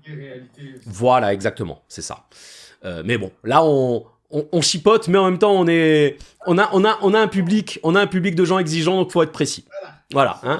Ne prêtons pas le flanc à la critique facile. Et toujours est-il que cartésien, du coup, aujourd'hui, ça veut dire pragmatique, ça veut dire qu'il ne croit que ce qu'il voit. Pas du tout. Cartésien, c'est logique, mais logique parfois au détriment de l'observation. Ça veut dire que Descartes accorde plus de confiance au raisonnement logique qu'à l'observation. Mais avec tout ce que ça peut entraîner aussi de problèmes dans les conclusions auxquelles il aboutit. C'est-à-dire que Descartes, c'est quelqu'un qui pense que Dieu existe et qui pense qu'on peut démontrer rationnellement l'existence de Dieu. Donc, Descartes, j'en ai fait un épisode que d'ailleurs je republie là sur ma chaîne secondaire. Tiens, j'aimerais faire un peu de publicité rapidement pour ma chaîne secondaire, le précepteur à l'essentiel, chaîne secondaire sur laquelle je publie des capsules issues de mes anciens épisodes pour ceux qui n'ont pas le temps d'écouter des épisodes de 45 ou 50 minutes, mais qui veulent se replonger un petit peu dans voilà, l'histoire de la pensée, qui peuvent le faire avec des capsules qui durent entre 10 et 20 minutes. Hein. Et là, j'ai récemment retravaillé et redécoupé un épisode sur les preuves de l'existence de Dieu chez Descartes. Et alors, il y a plusieurs preuves de l'existence de Dieu chez Descartes, bon, ce qui est déjà mauvais signe, hein, parce que généralement, une preuve suffit. S'il en faut plusieurs, c'est que c'est pas une preuve, tu vois. Mais alors, il a une première preuve, c'est la preuve par l'idée d'infini. Bon. Alors, Descartes nous dit... C'est très logique, hein, attention. Ça se veut logique. C'est pour ça que des fois, tu vois, le référentiel logique, c'est pas la logique. Le référentiel logique de Descartes, c'est de dire... Nous avons tous en nous l'idée d'infini. Nous sommes capables de concevoir l'infini. Sauf que nous sommes finis en tant qu'être humain. Comment se fait-il, dès lors, que nous ayons en nous l'idée d'infini? Cette idée ne peut pas venir de nous. C'est ça que nous dit Descartes. L'idée d'infini ne peut pas venir d'un être lui-même fini. Donc cette idée d'infini ne peut venir que d'un être lui-même infini. Quel est l'être infini? C'est Dieu. Donc l'idée d'infini en nous vient de Dieu. Donc Dieu existe. Ça, c'est le raisonnement de Descartes. Là, il y a un problème. Alors, moi, dans mon épisode, j'ose, ce que je ne fais que rarement, proposer une contestation de cet argument, une réfutation, en disant, déjà, le mot infini, si tu regardes bien, infini, ça veut dire non fini. Donc on conçoit l'infini comme négation du fini. Donc on part du fini quand même. Première chose. Deuxième chose, c'est que on peut avoir la perception de quelque chose d'infini autour de nous visuellement. Si je suis en plein milieu de l'océan, j'aurai l'impression d'un infini d'océan autour de moi. J'aurai l'impression, si je suis au milieu du désert, d'un infini d'étendue de sable autour de moi. Donc l'infini peut avoir une origine empirique. Et puis, petite blague pour parachever ma réfutation, nous avons aussi l'idée de néant dans l'esprit. Est-ce que ça veut dire qu'il existe un dieu du néant? Bon, donc ça marche pas. C'est-à-dire que là où Descartes voulait prouver rationnellement l'existence de Dieu, en fait, ce qu'il a prouvé, ce sont les limites de la raison. Pas de chance. Pas de chance pour un philosophe qui prétendait prouver quelque chose, d'avoir prouvé le contraire de ce qu'il cherchait à prouver. Bon. Alors, c'est pas grave. Descartes, il se démonte pas, hein. Il se démonte pas, Descartes. Il a une deuxième preuve. La preuve ontologique. La preuve ontologique, c'est la preuve par l'être. La preuve par l'être, c'est la preuve par la définition. Preuve qu'il reprend à saint Anselme, hein, qui est un prêtre, je crois, du XIe siècle. Anselme de Cantorbéry. On me corrigera si je me trompe dans les commentaires. Qui disait « Dieu est un être tel qu'aucun ne peut être conçu de plus grand ». Ce que Descartes traduira en disant « Dieu est un être infini ». Infini est parfait. S'il est infini et parfait, et qu'il n'existe pas, il n'est pas infini et parfait, puisqu'il lui manquerait une propriété, à savoir l'existence. Ce qui est logiquement impossible. Donc il faut que Dieu possède l'existence, sinon il ne serait pas parfait. Donc Dieu existe nécessairement. Preuve ontologique. Ça marche pas. Ça marche pas parce qu'on est passé, on a fait un saut qualitatif, et là j'emploie le mot qualitatif dans le vrai sens du terme. On a fait un saut qualitatif entre le conceptuel et l'existentiel. C'est-à-dire on a fait un saut qualitatif entre la définition et l'être. C'est comme si je te disais, une cigarette électronique en orbite autour de Jupiter, qui ne pourrait pas ne pas exister, existe. Ah oui. Tu as placé dans ta définition des termes la conclusion à laquelle tu voulais arriver. Une cigarette électronique qui ne pourrait pas ne pas exister, existe. Bah oui, tu as fait la même chose avec Dieu. Tu as dit un Dieu qui n'existerait pas ne serait pas parfait, donc il ne serait pas Dieu. Tu as placé ta prémisse. Ou plutôt, tu as placé ta conclusion dans ta prémisse. Donc forcément, tu en arrives à la conclusion que Dieu existe. Mais c'est un raisonnement circulaire. Raisonnement circulaire, raisonnement vase clos, une tautologie. Tous les joueurs de tennis gauchers sont gauchers. C'est pareil. Descartes est ce malheureux philosophe français, connu davantage pour ses erreurs que pour ses vérités, qui a cru démontrer l'existence de Dieu et qui, en voulant démontrer l'existence de Dieu, a démontré les limites de la raison, ce en quoi il rend possible Kant. Kant, l'auteur de la critique de la raison pure. Kant, protestant, donc croyant, pas catholique. Hein, ça dénote aussi une tournure d'esprit différente, plus libérale. Mais toujours est-il que Descartes est surtout connu pour ce vis-à-vis de quoi il a été contredit. Là où Pascal, selon moi, qui est contemporain de Descartes, est dans une logique un peu plus facile à défendre et quelque part plus sincère. À savoir, on ne peut pas démontrer l'existence de Dieu, c'est une affaire de foi, c'est une affaire de vérité du cœur. Et les vérités du cœur ne communiquent pas avec les vérités de la raison. Le cœur a ses raisons que la raison ne connaît point. Ça ne veut pas dire « je suis amoureux et je ne comprends pas pourquoi ». Non. Ça veut dire « il m'est impossible de prouver rationnellement ma croyance en Dieu ». Hein, Pascal, qui a fait sa nuit de feu, son expérience mystique à l'âge, je crois, de 33 ans, qui en a retiré un recueil poétique, Les Provinciales, et toujours est-il que Pascal, c'est l'antithèse de Descartes de ce point de vue-là, parce que c'est le croyant qui ne cherche pas à justifier rationnellement sa croyance. Mais où est-ce que je veux en venir avec tout ça? Parce que l'auditeur, un peu inattentif, peut croire que je suis moi-même inattentif et que j'ai oublié où il fallait qu'on en arrive. Non. Pas du tout. Cartésien. Il y a un fil. Il y a un fil. Cartésien. Aujourd'hui, cartésien ne veut pas dire ce que veut dire cartésien.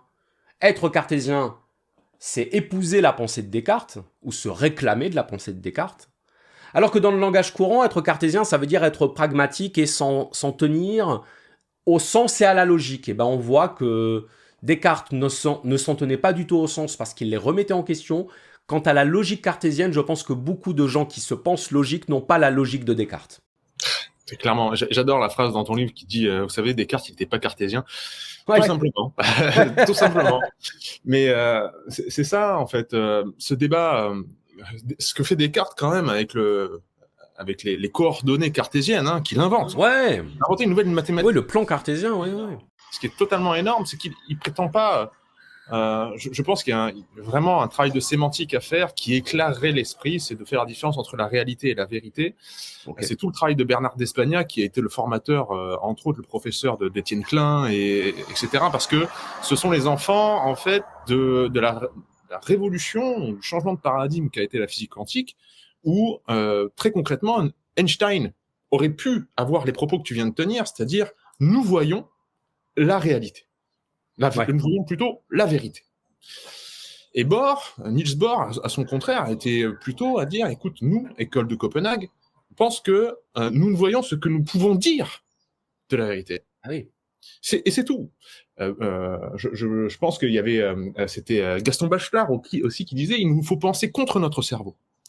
C'est-à-dire, la raison va apporter des choses que notre perception, l'intelligence intuitive que l'on a immédiatement, l'intelligence intuitive, c'est, vous savez, au millimètre près, à quelle distance sociale vous tenir l'un de l'autre. Et quand une personne, tu sais, des personnes qui te parlent trop près, c'est malaisant. Ouais. Et c'est au centimètre près, tu le sens, ça. Ouais. Pourtant, tu es incapable par la raison de dire c'est 53 centimètres. Tu es incapable de le faire, mais tu le sais. 53 centimètres ? Hein ? C'est 53 centimètres ? Non, je s'en suis rien. Mais... Non, parce que ça me paraît... en entendant 53 centimètres, ça m'a paru plausible. Je pense qu'instinctivement, c'est là où je le place. D'accord. Tu sens pas encore la laine. Mais là, ça me donne envie de mesurer maintenant la prochaine fois. C'est clair, on va faire des recherches. Mais bref, Bernard d'Espagna parlait de l'arc-en-ciel. Il disait l'arc-en-ciel, c'est réel ou c'est pas réel ? Ah ouais. L'arc-en-ciel, ça dépend de la place que vous occupez, ça dépend de la météo, ça dépend de plein de choses. Et puis quand vous vous déplacez, l'arc-en-ciel se déplace avec vous. Pourtant, il est là. Ouais. Si vous allez sur les lieux que vous pensez de l'arc-en-ciel, il est plus là. Pourtant, vous le voyez. Donc, il y a une différence entre la réalité et la vérité. Oui. Et je pense que Descartes n'était pas insensible à cette distinction entre réalité et vérité. Ce qu'on a fait, c'est qu'on a fait un amalgame entre les deux. Et que si on ne prend pas le temps, encore une fois, si on ne prend pas la responsabilité d'étudier tout ça, de faire la différence, on va tomber dans le panneau du réduire la pensée de Descartes au cartésianisme, actuel en tout cas. Oui. Tout comme réduire Épicure à le plaisir, la recherche de plaisir, alors que c'était la modération. Comme tu me précises dans le livre. Ça, j'aimerais bien en parler. Oui. J'aimerais bien en parler. Il y a eu un excellent épisode de Monsieur Phi récemment, un Philosopher View. Hein, c'est un format qu'il fait Monsieur Phi où il met en scène un philosophe dans un format d'interview comme Thinkerview où il interview Épicure. J'ai écouté cet épisode avec beaucoup de plaisir parce qu'on apprend énormément de choses. Non seulement sur la philosophie d'Épicure, bon ça, je n'ai pas appris grand-chose, mais on apprend aussi des choses sur le contexte de l'époque et sur les tensions entre les épicuriens, les atomistes, les stoïciens, et surtout cette idée qui, en fait, dont j'ignorais, hein, comme quoi je reconnais aussi mes lacunes qui sont fort nombreuses, j'ignorais que le qualificatif qu'on accole aujourd'hui aux épicuriens, c'est-à-dire d'être des jouisseurs, était déjà présent à l'époque. Hein, je pensais que c'était quelque chose qui s'était construit dans le temps. Et en fait, non. Et alors, effectivement, aujourd'hui, quand on dit de quelqu'un c'est un épicurien, et on me l'a dit encore il n'y a pas si longtemps, j'étais avec un ami au restaurant que j'avais pas vu depuis longtemps, et il m'a vu dévorer mon persillé de bœuf avec mon verre de Terrasse du Larzac. Il m'a dit, mais toi, t'es un épicurien. Je dis, attention. Je dis, je suis un hédoniste. J'aime le plaisir de la table. Ah, ça oui. Ça, si tu m'invites, enfin, comme on dit chez moi, comme on dit, je pense, partout en France, vaut mieux m'avoir en peinture qu'à manger. Mais si tu parles d'épicurisme au sens philosophique, par contre, non. Parce que je suis inapte à la modération des épicuriens. Les épicuriens sont des gens qui prônent la modération pour une raison très simple, qui est que pour eux, c'est la modération qui rend possible le bonheur. L'excès est toujours source de troubles. Donc l'excès, par exemple, de la bonne viande ou du bon vin, bah, ça va créer, je sais pas moi, le mal au ventre, l'indigestion, la gueule de bois, etc. Donc les épicuriens préconisent la sobriété parce que c'est le meilleur moyen d'éviter le trouble, donc le double trouble physique et psychologique, aponie et ataraxie, qui définit en fait la souffrance. Pour le dire simplement, pour les épicuriens, être heureux, c'est ne pas être malheureux. Être heureux, c'est ne pas souffrir. Et donc, il faut éviter toute source de souffrance. Et c'est pour ça qu'Épicure disait dans sa lettre à Ménécée que du pain et de l'eau étaient le plat le plus enviable et le plus raffiné pour qui a faim et soif, pour qui en trouve le temps de sa faim et de sa soif. Parce que on se contente, littéralement. Se contenter, c'est être content et c'est être contenu du nécessaire. Moi, ça m'arrive par exemple de me réveiller en pleine nuit quand j'ai mangé une pizza au saumon un peu trop salée, le soir. Hein, et je fais partie de ces gens qui arrivent à finir leur pizza. Sinon, ça sert à quoi? Sinon, ça sert à quoi? Ceci dit, la pizza est un des rares plats qui est aussi bon, je trouve, à manger le lendemain que la veille, ce qui n'est pas le cas de tous les plats, sauf les plats mijotés, mais là, on entre dans une autre discussion. On ne peut pas partir de parler de cuisine. On va pas parler parce que j'ai déjà faim alors qu'on enregistre à 15h15. Mais toujours est-il que quand tu te réveilles en pleine nuit en ayant très soif et que tu as à portée de ta main une bouteille d'eau et que tu bois un demi-litre d'eau comme ça, en rasade, eh ben, je peux te dire que tu te sens bien. C'est plaisant, c'est agréable. Tu vois? Donc, on se rend compte dans ces moments-là du bonheur que c'est de boire de l'eau. Parce qu'on en a besoin, parce que notre corps nous en réclame. Et bien, les épicuriens, en fait, nous disent ça. Ils nous disent qu'il n'y a pas de plus grand bonheur que de satisfaire les besoins du corps. Et en parallèle, les besoins de l'esprit. Qu'est-ce que c'est le besoin de l'esprit? C'est de ne pas être troublé. De ne pas être troublé par quoi? Par des pensées parasites. Hein, ce que Eckhart Tolle pourrait appeler la pensée compulsive. Là encore, faisons les liens entre antiquité et période contemporaine. Les pensées parasites, c'est tout ce qui vient polluer ton esprit alors que ça n'a pas lieu d'être dans la situation présente. C'est quand tu es en train de penser à ce que tu vas devoir faire demain alors que le fait d'y penser ne t'apporte rien et que quelque part, tu perds de l'énergie à y penser alors que si tu te contentais de le noter sur un post-it et de passer à autre chose, bah finalement, tu serais à la fois plus efficace et plus serein. C'est ça le comble. C'est que souvent, on justifie le parasitisme mental par un souci d'efficacité ou par un sens de la responsabilité, puisqu'on en parlait tout à l'heure, de la responsabilité, qui fait que ça devient normal d'avoir l'esprit saturé. Mais pas du tout. Pas du tout. Au contraire, moi, tous les matins, je vais à la salle de sport pour ne penser à rien. Parce que je sais que c'est quand je ne pense à rien que quand je vais rentrer, je vais penser à l'essentiel. Et finalement, cette vidange de l'esprit que je fais le matin en allant à la salle de sport me rend plus efficace et plus performant mentalement, intellectuellement, donc spirituellement, quand je me mets au travail. C'est bien la preuve que la saturation d'informations et la saturation de pensée n'est pas quelque chose d'utile, n'est pas quelque chose de pertinent et de performant en réalité. Et il y a une normalisation, il y a une banalisation de la saturation informationnelle qui fait qu'on n'arrive pas à se dire qu'il est possible, sans même dire que c'est souhaitable, de se vider l'esprit de temps en temps. Moi, je connais des tas de personnes qui prétendent et qui pensent que penser à rien, c'est impossible. Quand je dis de penser à rien, c'est-à-dire d'avoir l'esprit vidé. Ce qui revient à ne rien penser. Penser à rien et ne rien penser, pour un méditant, ça va être deux choses différentes. D'accord, alors vas-y, ça m'intéresse parce que quand je dis ne penser à rien, ça veut dire ne pas avoir l'esprit occupé par des pensées qui n'ont rien à y faire et être simplement dans le pur ressenti sensoriel des choses.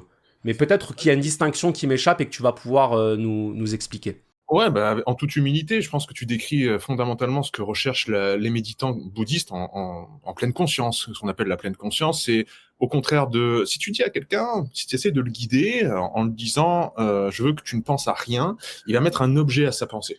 Comprends. Tu vois, il va la projeter. Oui, ne penser à rien, c'est ne penser à un quelque chose qui s'appelle rien. Exactement. C'est vraiment le même débat dont parlait souvent Étienne Klein. Vous essayez de me parler de néant. Le néant, c'est pas rien. Parce que rien, vous le faites remplir. Ce vide-là, vous le remplissez de quelque chose. C'est vrai, c'est vrai. Pour habiter votre pensée. Et donc, par contre, donc ne rien penser, ne penser à rien, c'est pas la même chose. Ne rien penser, c'est vraiment se positionner en amont des pensées, avant qu'elles n'adviennent, pour être dans justement ce que tu décris, la perception première. Vraiment pas penser à sa respiration, parce qu'on prend souvent le support de la respiration pour la méditation. C'est pas je réfléchis à ma respiration, c'est je perçois ce que cela fait de respirer. Et là, il y a deux choses qui sont différentes. Bah oui. Donc, mais c'est ça que tu voulais dire. Mais oui, parce que c'est l'exemple que je donne dans justement ma capsule que j'ai mise sur ma chaîne secondaire, le précepteur à l'essentiel. L'expérience de l'instant présent, j'ai essayé d'en créer une. Bon, alors, elle est modeste, hein, et je dirais même que j'en suis probablement pas l'inventeur. C'est que je fais défiler un point sur l'écran. Et en fait, je dis au spectateur, fixez ce point et suivez-le du regard. Suivez-le bien. Dans ce suivez-le bien, il y a un peu une attente de il va se passer quelque chose, tu vois. Donc la concentration est accrue. Hein? T'aurais pu faire un truc. Oui, j'aurais pu faire, comment on appelle ça? Ouais, voilà, c'est ça. Les trucs des années 2000 là, qu'on a tous vu quand on était sur YouTube, là. Les screamers. Mais je l'ai pas fait. Parce que je suis gentil. Donc j'ai fait cette expérience du point. Ça dure 10 secondes, hein. C'est assez long. Il dit, voilà, pouvez-vous me dire à quoi vous avez pensé pendant le temps où vous suiviez ce point? Il dit, a priori, vous n'avez pensé à rien d'autre qu'à ce point. Et si vous n'avez pensé à rien d'autre qu'à ce point, ça veut dire que vous étiez concentré. Et si vous étiez concentré, ça veut dire que vous n'avez pas eu de pensée parasite, ou en tout cas très peu, parce que, après, hein, moi je suis pas un puriste, hein, je pense qu'il faut y aller par étapes, et ça arrive des fois qu'on ait des pensées qui nous traversent, mais elles ne font que passer, elles ne font que défiler, on les laisse défiler, on se recentre. Mais toujours est-il qu'on vit l'expérience pendant quelques secondes d'une absence de pensée. Et cette absence de pensée, ensuite, on peut s'entraîner à la reproduire dans sa vie quotidienne. Et c'est tout bête. Moi, je le faisais à une époque de ma vie. Je descendais tous les matins à ma voiture. Et quand je traversais le parking et que j'allais jusqu'à ma voiture et que je mettais le contact, que je démarrais, je m'appliquais à me concentrer sur chaque sensation visuelle, tactile, olfactive. Tu sais, moi j'aime bien l'odeur du cuir ou de la moquette dans la voiture. Te concentrer là-dessus, tu vois. Et la simple concentration sensorielle sur ce qui est permet de, non pas de brider l'esprit, parce que brider, ça voudrait dire le retenir, mais de l'occuper. L'occuper au sens où on occupe un lieu. C'est-à-dire, il n'y a plus de place. L'esprit n'a plus la possibilité de s'éparpiller. Parce qu'il est concentré. Voilà. Il est sur ce qui est. Et être sur ce qui est, moi je vous dis, quand vous êtes dans la file d'attente à la caisse du supermarché, entraînez-vous à ça, regardez autour de vous, observez. Observez, c'est pas dévisager, attention, hein, c'est pas regarder les caissières d'un œil lubrique. Hein. C'est observer. Observer ce qu'il y a à côté du tapis de caisse, observer les pavés sur le sol, observer... regardez en l'air, on ne le fait jamais ça. Regardez en l'air, la coursive qui passe, vous savez que c'est là où les employés passent pour aller en salle de pause, c'est là qu'il y a le coffre, c'est là qu'il y a le bureau du personnel. Observez. Et vous allez voir que l'observation remplace la cogitation. Et c'est ça l'entraînement à la purification mentale. Et la purification mentale, c'est simplement l'expurgation des pensées parasites qui n'ont rien à y faire. C'est un pléonasme. Ce que je veux dire par là, c'est la plupart de nos pensées n'ont rien à faire dans notre tête au moment où on y pense. C'est quand on agit qu'elles doivent être là, les pensées. C'est quand on se dit, là, il faut que je fasse ça, je le fais. Hein? Et on est les spécialistes, tu sais, de penser à ce qu'on va devoir faire. Mais ce qu'on va devoir faire, on ne le fait pas. Alors soit on y pense et on le fait, soit on le fait pas, mais dans ce cas-là, on n'y pense pas. D'où le fait que, moi je dis, notez-le. Notez-le. Alors moi je suis un mec à l'ancienne, je note tout sur des morceaux de papier, sur des agendas, sur des carnets. Je pourrais te montrer, là j'ai mon carnet, j'ai mes dates, là voilà, bon. Je suis incapable de conserver des informations en tête parce qu'elles me prennent de la place. Mon disque dur est saturé. Je veux que mon disque dur soit vide, de la même façon que je veux que mon espace bureautique soit vide de tout ce dont je n'ai pas besoin. Et c'est ce qui me permet d'avoir et de partager avec toi une conversation pendant laquelle je ne pense à rien d'autre que notre conversation. Je ne sais pas quel est le prochain mot qui va sortir de ma bouche, mais je sais qu'il n'y a rien qui vient l'obstruer. Et ça, c'est important. Et ça rend les rapports humains beaucoup plus authentiques. Parce que quand tu discutes avec des gens et que tu les vois en train de réfléchir à un autre truc pendant que tu parles, alors ça peut être parce que ce que tu leur dis les fait penser à quelque chose, mais ça peut être aussi parce que leur esprit dévie. Et si leur esprit dévie, ils ne sont plus concentrés. Et là, tu perds en qualité d'échange, tu perds en qualité humaine. Et ça donne lieu à des malentendus, tu ne m'écoutes pas. Je n'ai même pas fini ma question que tu es déjà en train de vouloir me servir ta réponse. Tu vois, tout ça. Ce parasitisme mental, je pense qu'on peut le neutraliser ou en tout cas le diminuer dans nos rapports humains du quotidien. Ce que tu nous décris, c'est vraiment pour moi le mal du siècle. C'est-à-dire que c'est la société de la distraction, notamment via les écrans, notamment via le QG de la NASA qu'on a dans la poche maintenant de nos jours, qui est le smartphone, où il suffit d'aller au restaurant pour voir. Et même la file d'attente du supermarché que tu as évoqué, c'est vraiment le cas de figure excellent. C'est-à-dire, on voit que il n'est plus possible pour l'être humain de passer 5 minutes seul avec lui. Plus possible. Ouais. On sort le smartphone tout de suite. À la première seconde d'attente, c'est même pas, il y a même pas un délai, quoi. C'est immédiat, c'est le réflexe qui fait que le bouddhisme trouve un écho. Ça vient d'Inde. C'était là au siècle, à la révolution ionienne, quand il y avait Héraclite, tous parlaient de la même chose. C'est vous oubliez l'expérience de première main. C'est pour ça que la phénoménologie me parle énormément et j'ai trouvé un écho chez Hume quand tu en parles. Mais revenir à cette expérience de première main de ce que cela fait. Vraiment une nouvelle définition de l'ontologie même, c'est-à-dire ce qui est, c'est ce que je perçois. C'est ça la réalité, d'abord première. Et pour pouvoir y goûter, faut faire silence, à tous les sens du terme. Il faut retourner à une forme de silence. Tolérer le silence et j'essaie de trouver un verbe qui traduit le fait de lui retirer l'angoisse. Tu sais, le silence, on l'associe souvent à la gêne. Ouais. Tu vois ? Alors, je ne sais pas quel verbe commençant par D pour traduire cette idée d'enlever. Ouais, c'est pas démystifié non plus, c'est vraiment... Mais en tout cas, ôter la gêne du silence, qui traduit en réalité notre inconfort face au silence, et donc qui en dit beaucoup plus sur nous que sur le silence, c'est-à-dire notre incapacité à le tolérer. Ce que disait Pascal, tous les malheurs des hommes vient de leur incapacité à demeurer en repos dans une chambre. Mais que dire de plus ? Ouais. J'aimerais qu'on pose les questions aussi des gens qui ont posé des questions sur Instagram. Ah oui. Donc là, moi, je suis dans un dilemme parce que j'ai plein de choses que je voudrais te dire. Mais il y a quand même mon petit chouchou qui est Hume. Oui. Et dans cette recherche, moi, je suis passionné d'épistémologie. C'est vrai qu'il y a une phrase d'Einstein qui résonne souvent. Et pourtant, Einstein est tombé dans ce panneau-là, qui disait « Nous ne voyons uniquement ce que la théorie permet de voir. » Oui.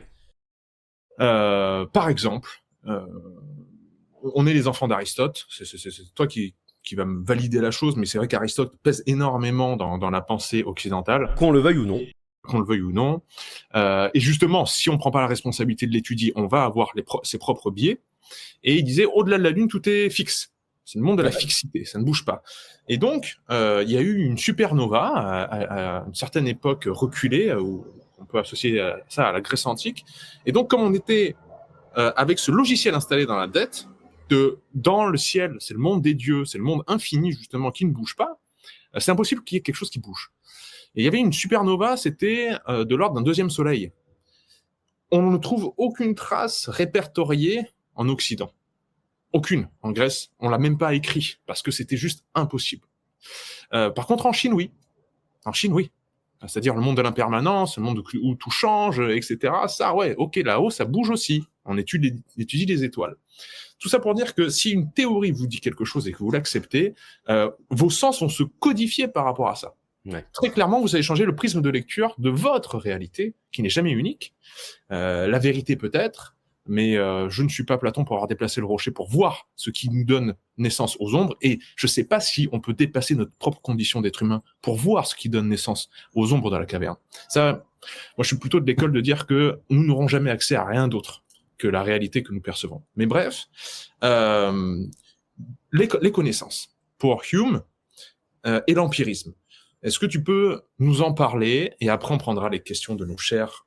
Bien sûr. Alors David Hume, philosophe écossais du XVIIIe siècle, on va dire fondateur de l'empirisme pour aller vite. Empirisme, emperia, c'est l'expérience au sens de faire l'épreuve de. C'est une philosophie qui nous dit que toutes nos connaissances proviennent de l'expérience, et l'expérience, c'est la perception. Donc, pour les empiristes, notre esprit à la naissance est une toile vierge sur laquelle vont venir progressivement s'empiler des connaissances, d'abord sous la forme de perception, puis sous la forme de perceptions reliées qui vont donner naissance à des idées. Donc, je prends l'exemple qui parlera à tout jeune parent. Au départ, votre enfant, il voit des choses qu'il est incapable de distinguer les unes des autres, qu'il est incapable de nommer, qu'il est même incapable de reconnaître. Mais sauf qu'à force de les percevoir, il va finir par les engrammer dans son esprit jusqu'à pouvoir les reconnaître et les nommer. Eh bien, Hume nous dit, c'est ça la connaissance en fait.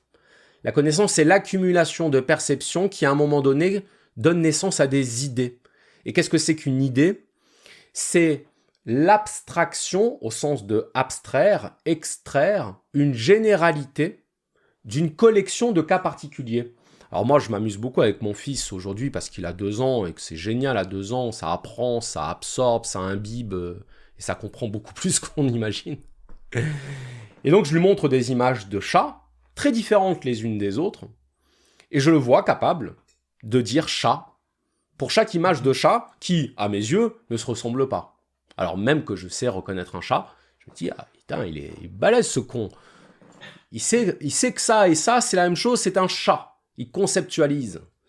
Et donc, qu'est-ce qu'il fait ? Il réunit, il rassemble sous un concept, c'est-à-dire sous une idée, une collection de cas particuliers différents les uns des autres, des objets singuliers qui peuvent être ramenés sous une idée commune. Et donc, Hume nous dit que c'est comme ça qu'on apprend. C'est comme ça que se forment nos idées.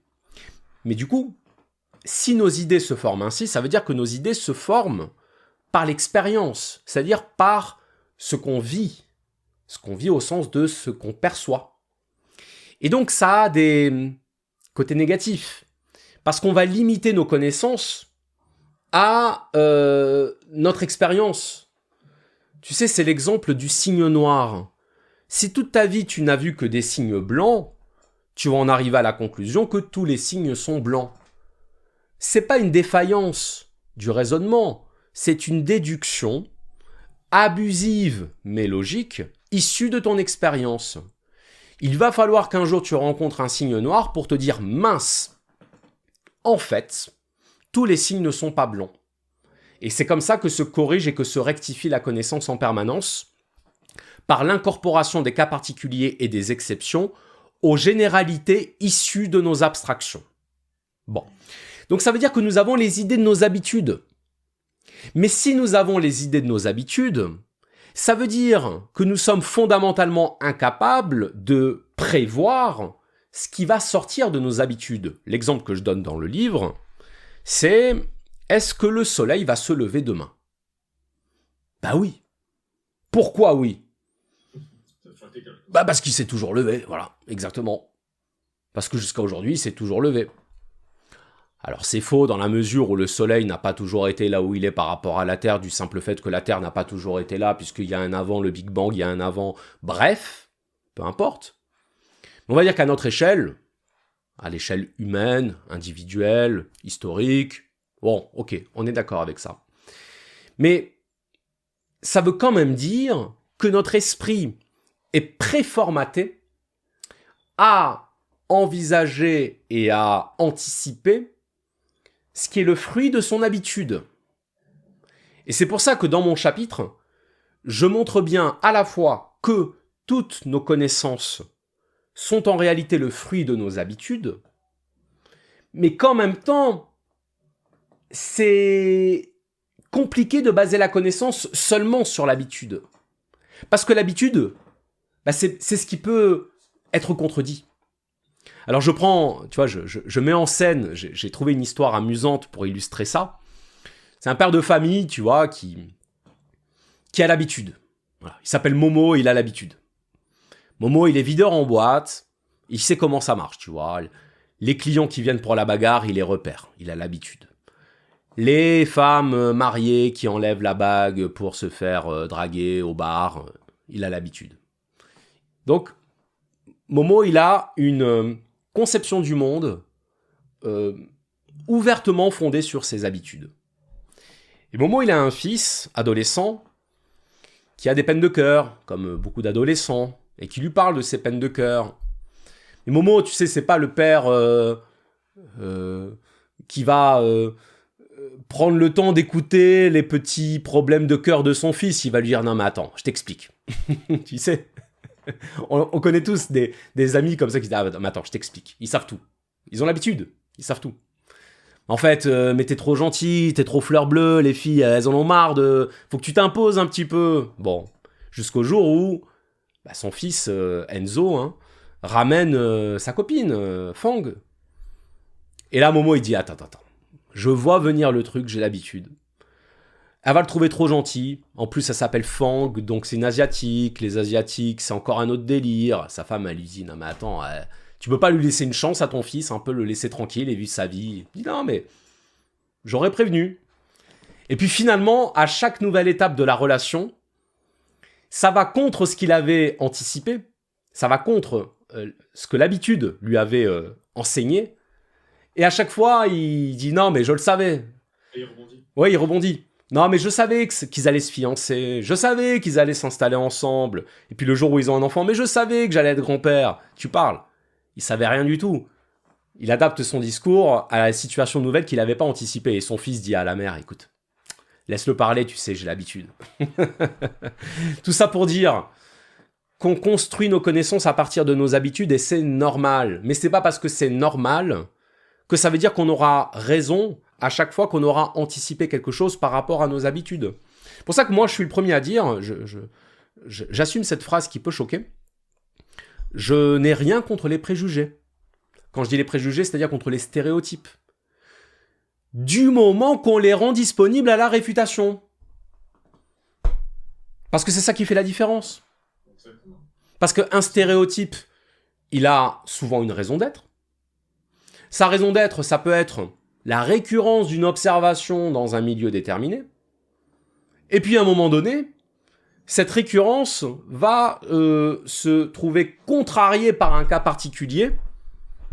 Elle va être contredite par un cas particulier qui va nous obliger à réviser notre préjugé et à nous faire dire ce n'était qu'un préjugé. Autrement dit, mon préjugé fonctionne, mais pas à chaque fois.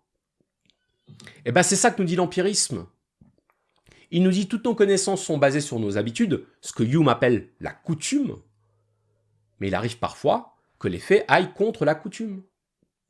Et là où il va plus loin, et j'en terminerai là-dessus, c'est, je crois que c'est l'encart final de mon chapitre où je fais la différence entre la causalité et la corrélation. Ouais. Parce que ça, c'est très important. C'est que l'esprit aussi, il a des manières de faire qui sont parfois, tu sais, un peu libres. Il voit une chose, il en déduit une conséquence, et puis à force d'identifier des liens entre les événements, il pense que l'événement A est la cause de l'événement B.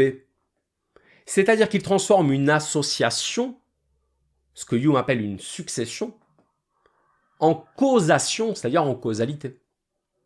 Alors qu'en fait, il ne peut s'agir que d'une corrélation. Et comme le sait tout bon scientifique, corrélation n'est pas causalité. Exemple, c'est au moment où les gens mangent le plus de glace qu'il y a de plus de morts par noyade. Ben, c'est pas une causalité, parce que c'est pas parce que tu manges plus de glace que tu vas plus te noyer. C'est parce que le moment où tu manges le plus de glace, c'est l'été, période de l'année à laquelle les gens vont à la plage, période de l'année à laquelle les gens sont le plus dans l'eau, ce qui mécaniquement entraîne une augmentation du mort par noyade. Corrélation. Voilà. Mais l'habitude, c'est-à-dire le fait de tracer un lien d'engendrement d'un événement par rapport à un autre, peut nous faire percevoir ce lien comme une causalité. Et montrer l'absurdité de ce lien de causalité et le fait que ce n'est qu'un lien de corrélation, ben ça permet aussi de mettre en perspective et de prendre du recul par rapport à ce qu'on croit être l'enseignement de l'habitude. Et d'être disponible à l'idée que l'habitude n'est pas une vérité. Merci pour cet exposé qui remet encore la responsabilité au centre. Hein. On doit être responsable, on doit prendre cette responsabilité d'étudier ses propres biais, habitudes, pour être ouvert, pour faire comme Socrate qui a accepté au bout d'un moment que l'oracle de Delphes lui dise « Vous êtes l'homme le plus sage du monde ». C'est pas possible, pas être l'homme le plus sage du monde. Bah si, parce que en fait, il s'est rendu compte, bah si, en fait, je sais que je ne sais pas. Mais ça, tu sais que c'est le schéma de tous les films, je sais pas comment on les appelle, mais tous les films, tu sais, où il y a un élu. L'élu est toujours le dernier à admettre qu'il est l'élu. Ça marche pour Matrix, donc Neo, c'est le seul qui ne veut pas reconnaître qu'il est l'élu, et on lui dit « Bah oui, mais c'est pour ça que t'es l'élu, mec. Oui. » Ça marche avec Sangoku, Génération Dragon Ball. Comment ça, je suis l'élu, il en a rien à faire, il sait même pas ce que ça veut dire, il s'en tape, mais sauf que c'est lui qui marche sur le, enfin qui arrive à monter sur le nuage supersonique. Ça marche avec Jon Snow. Jon Snow, tu es l'élu, tu reviens du royaume des morts, le peuple... Et Jon Snow, d'ailleurs. Oui, j'ai fait un épisode sur Game of Thrones, un très bel épisode. Je le dis sans fausse modestie parce que j'y ai beaucoup travaillé. Ouais. Et parce que il y a 3 personnages 4 même, mais il y a au moins 3 personnages dans cet épisode qui méritent qu'on s'y intéresse sur le plan philosophique. Il y a Jon Snow, il y a Daenerys Targaryen, où j'essaye de montrer que, tu sais, on dit oui, c'est une folle, elle est devenue folle. Non, elle n'est pas devenue folle. C'est une femme qui a toujours fait passer son ego pour de l'altruisme, qui un jour, l'ego a pris le dessus sur son altruisme. Mais sa vertu n'était que le masque de son ego. Elle est profondément cohérente. C'est ça qui est... Ah, mais complètement. Mais dès le début. Ça, c'est vraiment... Dès le début, elle revendique. Avant d'être qui que ce soit, c'est-à-dire elle est comment on appelle ça, la descendante, l'héritière légitime, avant même d'être qui que ce soit d'autre que l'héritière légitime, c'est-à-dire l'héritière légitime, c'est du papier. Elle est déjà dans cette optique de ma volonté, les choses à ma façon. Et quand je rétablis la justice, je rétablis la justice pour qu'on me reconnaisse comme une justicière. Très important, dès le début. Bref, il y aurait tout un... J'en parle dans mon épisode. Il y a le personnage aussi de Cersei Lannister, personnage tragédien, hein, de ce que représente l'égoïsme absolu, égoïsme redoublé par le fait qu'elle a des enfants avec son frère jumeau, et qu'elle est prête à laisser mourir ses enfants pour survivre elle-même, et que l'ironie du sort, c'est qu'elle mourra sans être tuée, alors que tout le monde voulait la tuer. Et puis le personnage que je réserve dans la version spéciale de cet épisode, la version augmentée de mon épisode, qui est le personnage de Varys. Qui est Varys, le seul qui se soucie du peuple. Ouais. Magnifique ce personnage. Mais en tout cas, une série que j'ai regardée 10 ans après la hype. Okay. Et quand j'ai vu cette série, je me dis, bon, le gars qui a écrit cette série, donc George R. Martin, les scénaristes, je sais pas qui y a derrière tout ça, mais il y a des gars qui bossent, il y a des gars qui qui ont mis en place des choses scénaristiquement parlant, esthétiquement parlant. Après, on peut ne pas être sensible. Moi, j'étais très sensible quand même à l'esthétique du film, à la musicalité du film. Enfin, du film, tu vois, lapsus révélateur de la série. Les derniers épisodes sont comme des longs métrages. Et j'en ai fait un épisode. Effectivement, je sais plus pourquoi on parlait de ça, mais... pourquoi on parlait de ça, Pierre? Pourquoi? Qu'est-ce qu'on raconte? Est-ce que tu m'écoutais? Voilà, déjà, est-ce que tu étais concentré? Et voilà, tu vois, si tu te perds, je me perds. Voilà, tu vois la responsabilité que tu as. Non, mais moi j'étais parti sur justement. Youm, l'habitude. En fait, ouais, non, mais surtout les héros. Tu t'es embrayé sur Sangoku et tous les autres, qui justement comment dire, comme Néo, c'est l'élu. Et les élus sont les derniers à reconnaître qu'ils le sont. Absolument. Et Socrate était Socrate. Et donc oui, comme disait Michel Bitbol, notre connaissance s'inscrit sur un silence entouré. J'adore cette image-là, c'est que ça veut dire que plus on acquiert de la connaissance, plus on se rend compte de ce que l'on ne sait pas. C'est un silence qui grandit et notre connaissance ne peut s'inscrire que sur les rebords. Le trou restera noir. Ad vitam aeternam. Et pour terminer là-dessus, sur attention à nos habitudes et tout de suite sauter sur la conclusion d'une causalité ou en tout cas d'une certitude trop facilement entraînée par la redondance finalement que l'on a des choses, c'est pour reparler finalement, j'en aurais parlé tout l'épisode des pères fondateurs de la physique quantique. Wolfgang Pauli était dans le train avec Paul Dirac. Paul Dirac, il impressionnait tout le monde parce que c'était le génie et était une classe un peu plus âgée que les autres. Donc, il respectait. Et on savait à quel point il était un peu autoritaire. C'était un peu quelqu'un dans sa tête, fallait pas trop le chauffer, quoi. Un génie. Et Wolfgang Pauli, génie absolu aussi, mais plus jeune, il essaye d'avoir la conversation dans le train, dans le wagon. Il dit, putain, je suis avec Paul Dirac, seul dans le wagon et tout, il faut que je sorte un truc, quoi. Et là, il voit sur le paysage, il voit des moutons. Il dit, ah, regardez, monsieur Dirac, des moutons. On dirait qu'ils ont été tondus. Et Dirac regarde les moutons et dit « Oui, de ce côté-là, en effet. » Le gars, il est tellement précautionneux que jamais autant on fait le tour du mouton et il y a de la laine de l'autre côté, tu vois.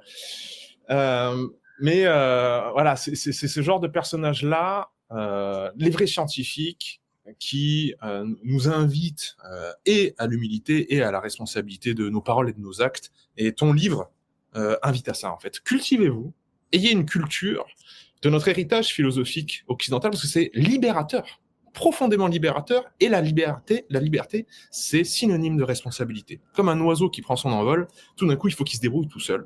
C'est ça, la liberté. Et vraiment, ton livre est super pour ça. Donc, merci d'avoir pondu cet ouvrage, et ça va me permettre d'enchaîner avec une question qui a été justement posée par Julien. Si tu le veux bien, on se fait en rapid fire. Allez. Les questions. Et la question elle est toute simple, c'est à quand un livre plus personnel encore sur tes pensées et tes réflexions? On va dire début 2027. Ah ouais, trop bien. On a une date. C'est prévu, je dirais même que c'est écrit. Waouh. Et je dirais même que ça s'appellera Le pouvoir de l'indifférence. Wow, génial. Comme ça, il y a jurisprudence, enfin non pas jurisprudence, comment on dit... Enfin bref, je déclare, c'est déclaratif. Voilà, le titre, je ne sais pas si mon éditrice l'a déjà déposé, mais ce sera le titre, a priori, ça peut changer, de mon futur livre, Le pouvoir de l'indifférence, qui sera une sorte de parcours initiatique sur ce qui trouble notre paix intérieure et qui puisera à des inspirations philosophiques diverses, telles qu'évidemment le stoïcisme, mais pas seulement, également Sartre, également Spinoza, également Pascal, Montaigne, de la psychologie contemporaine aussi, un peu de Freud.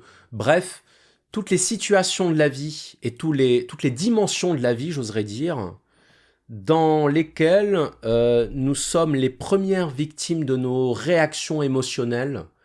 Et ce livre n'est pas un livre de recettes miracles pour ne plus subir les émotions, mais simplement pour en prendre conscience et pour essayer de les tenir à distance, avec des exercices dans chaque chapitre qui nous permettent de vraiment prendre du recul, parce que moi j'ai expérimenté ce que c'était que de, par exemple, couper les réseaux sociaux pendant 1 mois et de constater la différence.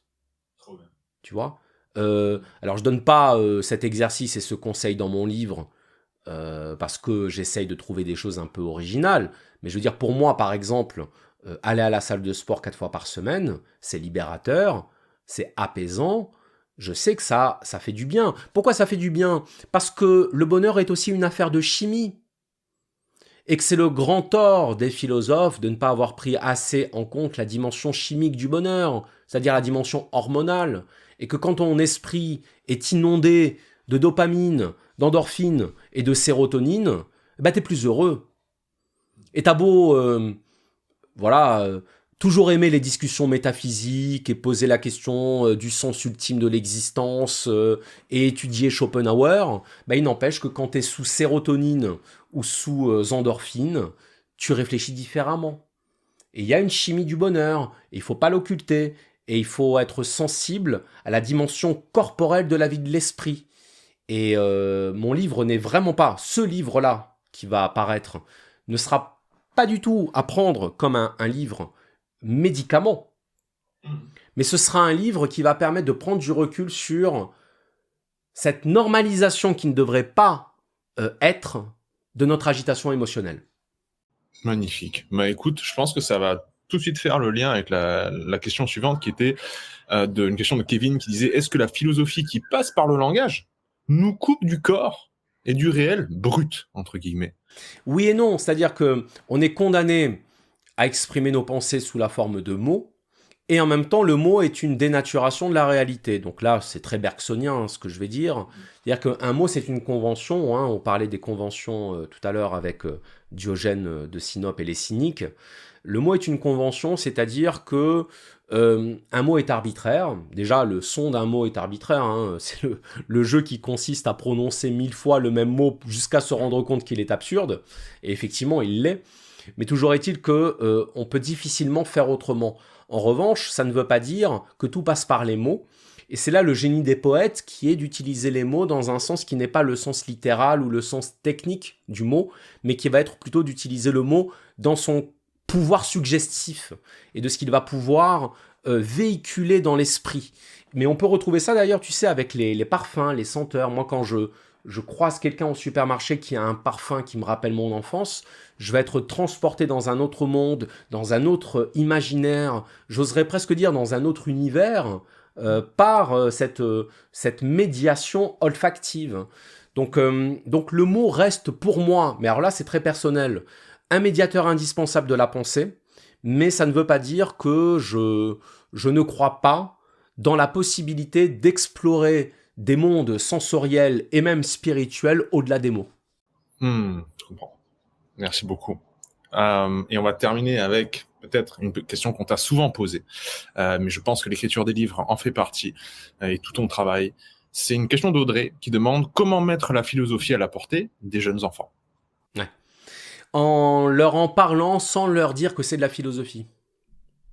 Pour moi, le meilleur moyen d'entrer en contact avec la philosophie, et là encore c'est très personnel, c'est de poser la question à un individu naïf, c'est-à-dire un individu qui n'a rien à gagner à sa réponse, de lui dire qu'est-ce que tu en penses. Et le qu'est-ce que tu en penses, s'il est bien posé, s'il est bien formulé, appellera une réponse honnête. Et la réponse honnête, c'est la réponse de celui qui exprime ce qu'il pense en même temps que ce qu'il ne comprend pas. Et c'est comme ça, c'est ça la porte d'entrée à la philosophie. C'est pas l'expression d'un avis. Pour ça, on me dit, Charles, c'est quoi ton avis? Mais j'ai pas d'avis. C'est comme si tu demandais à Robert De Niro qu'est-ce qu'il pense quand il joue machin dans Taxi Driver ou dans Raging Bull. Il est le personnage. Bon, ben moi, je suis le penseur dont je parle au moment où j'en parle. Mon avis, on s'en fout parce que j'ai un avis comme tout le monde et mon avis ne vaut pas. J'ai pas le même avis du jour au lendemain. J'ai pas le même avis au début de cet entretien que maintenant. J'ai pas le même avis face à quelqu'un qui est d'accord avec moi que face à quelqu'un qui me contredit. C'est-à-dire que si depuis le début tu abondais dans mon sens à chaque fois que je te disais un truc et que y avait pas de répondant, je serais le premier à revenir sur ce que j'ai dit pour te dire oui, mais en fait, quand je dis ça, c'est quand même plus compliqué, il faut aussi aller explorer le point de vue adverse. Et inversement, si je vois que tu me contredis pour le plaisir de me contredire, je vais, comment on appelle ça, être sujet à une forme de réactance qui fait que je vais défendre mordicus un point de vue que j'ai commencé à défendre parce que je rencontre une résistance. Donc la question du point de vue ou de l'avis d'un tel ou un tel, c'est quelque chose qu'il faut surtout pas fétichiser. Et surtout, c'est quelque chose dont il ne faut pas s'inspirer parce que je suis le premier à dire que la philosophie est une arme de désectarisation et une arme de dédogmatisation. Donc c'est surtout pas pour être suivi dans ce que je pense. Moi, un jour, je suis allé en Égypte avec des abonnés et un de mes abonnés m'a posé une question. Il m'a dit, quelle est ta plus grande crainte dans la vie? J'ai dit, c'est d'être suivi. Et je me suis rendu compte au moment où je lui ai dit cette réponse que c'était à entendre au double sens du terme. C'est-à-dire que quelqu'un me suive, mais aussi que quelqu'un me soutienne, quoi que je dise ou quoi que je fasse. Certainement pas. Je préfère être seul, tu vois. Mourir seul avec le drapeau de la philosophie dans la main ne me dérange pas, du moment que je ne suis pas suivi par des sectateurs zélés qui diront qu'ils sont d'accord avec moi, qui diront que j'ai raison, alors qu'ils n'en pensent rien. Magnifique. La philosophie comme arme contre les dogmes, voilà. Penser contre soi-même, parce que penser par soi-même, ça a du sens, parce que ça veut dire penser contre soi-même. Penser par soi-même, ça veut dire penser malgré ce qu'on voudrait penser. Ça veut dire ne pas avoir la pensée de ses idoles. Ça veut dire ne pas réciter parce que la pensée, c'est le contraire de la récitation. Ça veut dire ne pas fétichiser la pensée de quelqu'un qu'on trouve intelligent. Parce que quand on dit de quelqu'un qu'il est intelligent, en réalité, ce qu'on est en train de dire, c'est qu'on est d'accord avec lui. C'est intéressant que pour dire qu'on est d'accord avec quelqu'un, on dise « il est intelligent ». Donc non, c'est écouter tout le monde, ne croire personne. Magnifique. Merci beaucoup Charles pour cet entretien. On te retrouve évidemment sur la chaîne Le Précepteur. Ta chaîne secondaire, tu peux rappeler le nom? Le Précepteur à l'essentiel, soyez un maximum à vous y abonner parce que j'y publie 3 épisodes par semaine. Des vieux épisodes, des nouveaux épisodes, des épisodes que vous allez redécouvrir, que vous allez pouvoir partager à vos amis que vous voulez initier à la philosophie, mais à qui vous ne voulez pas envoyer des épisodes qui durent 50 minutes.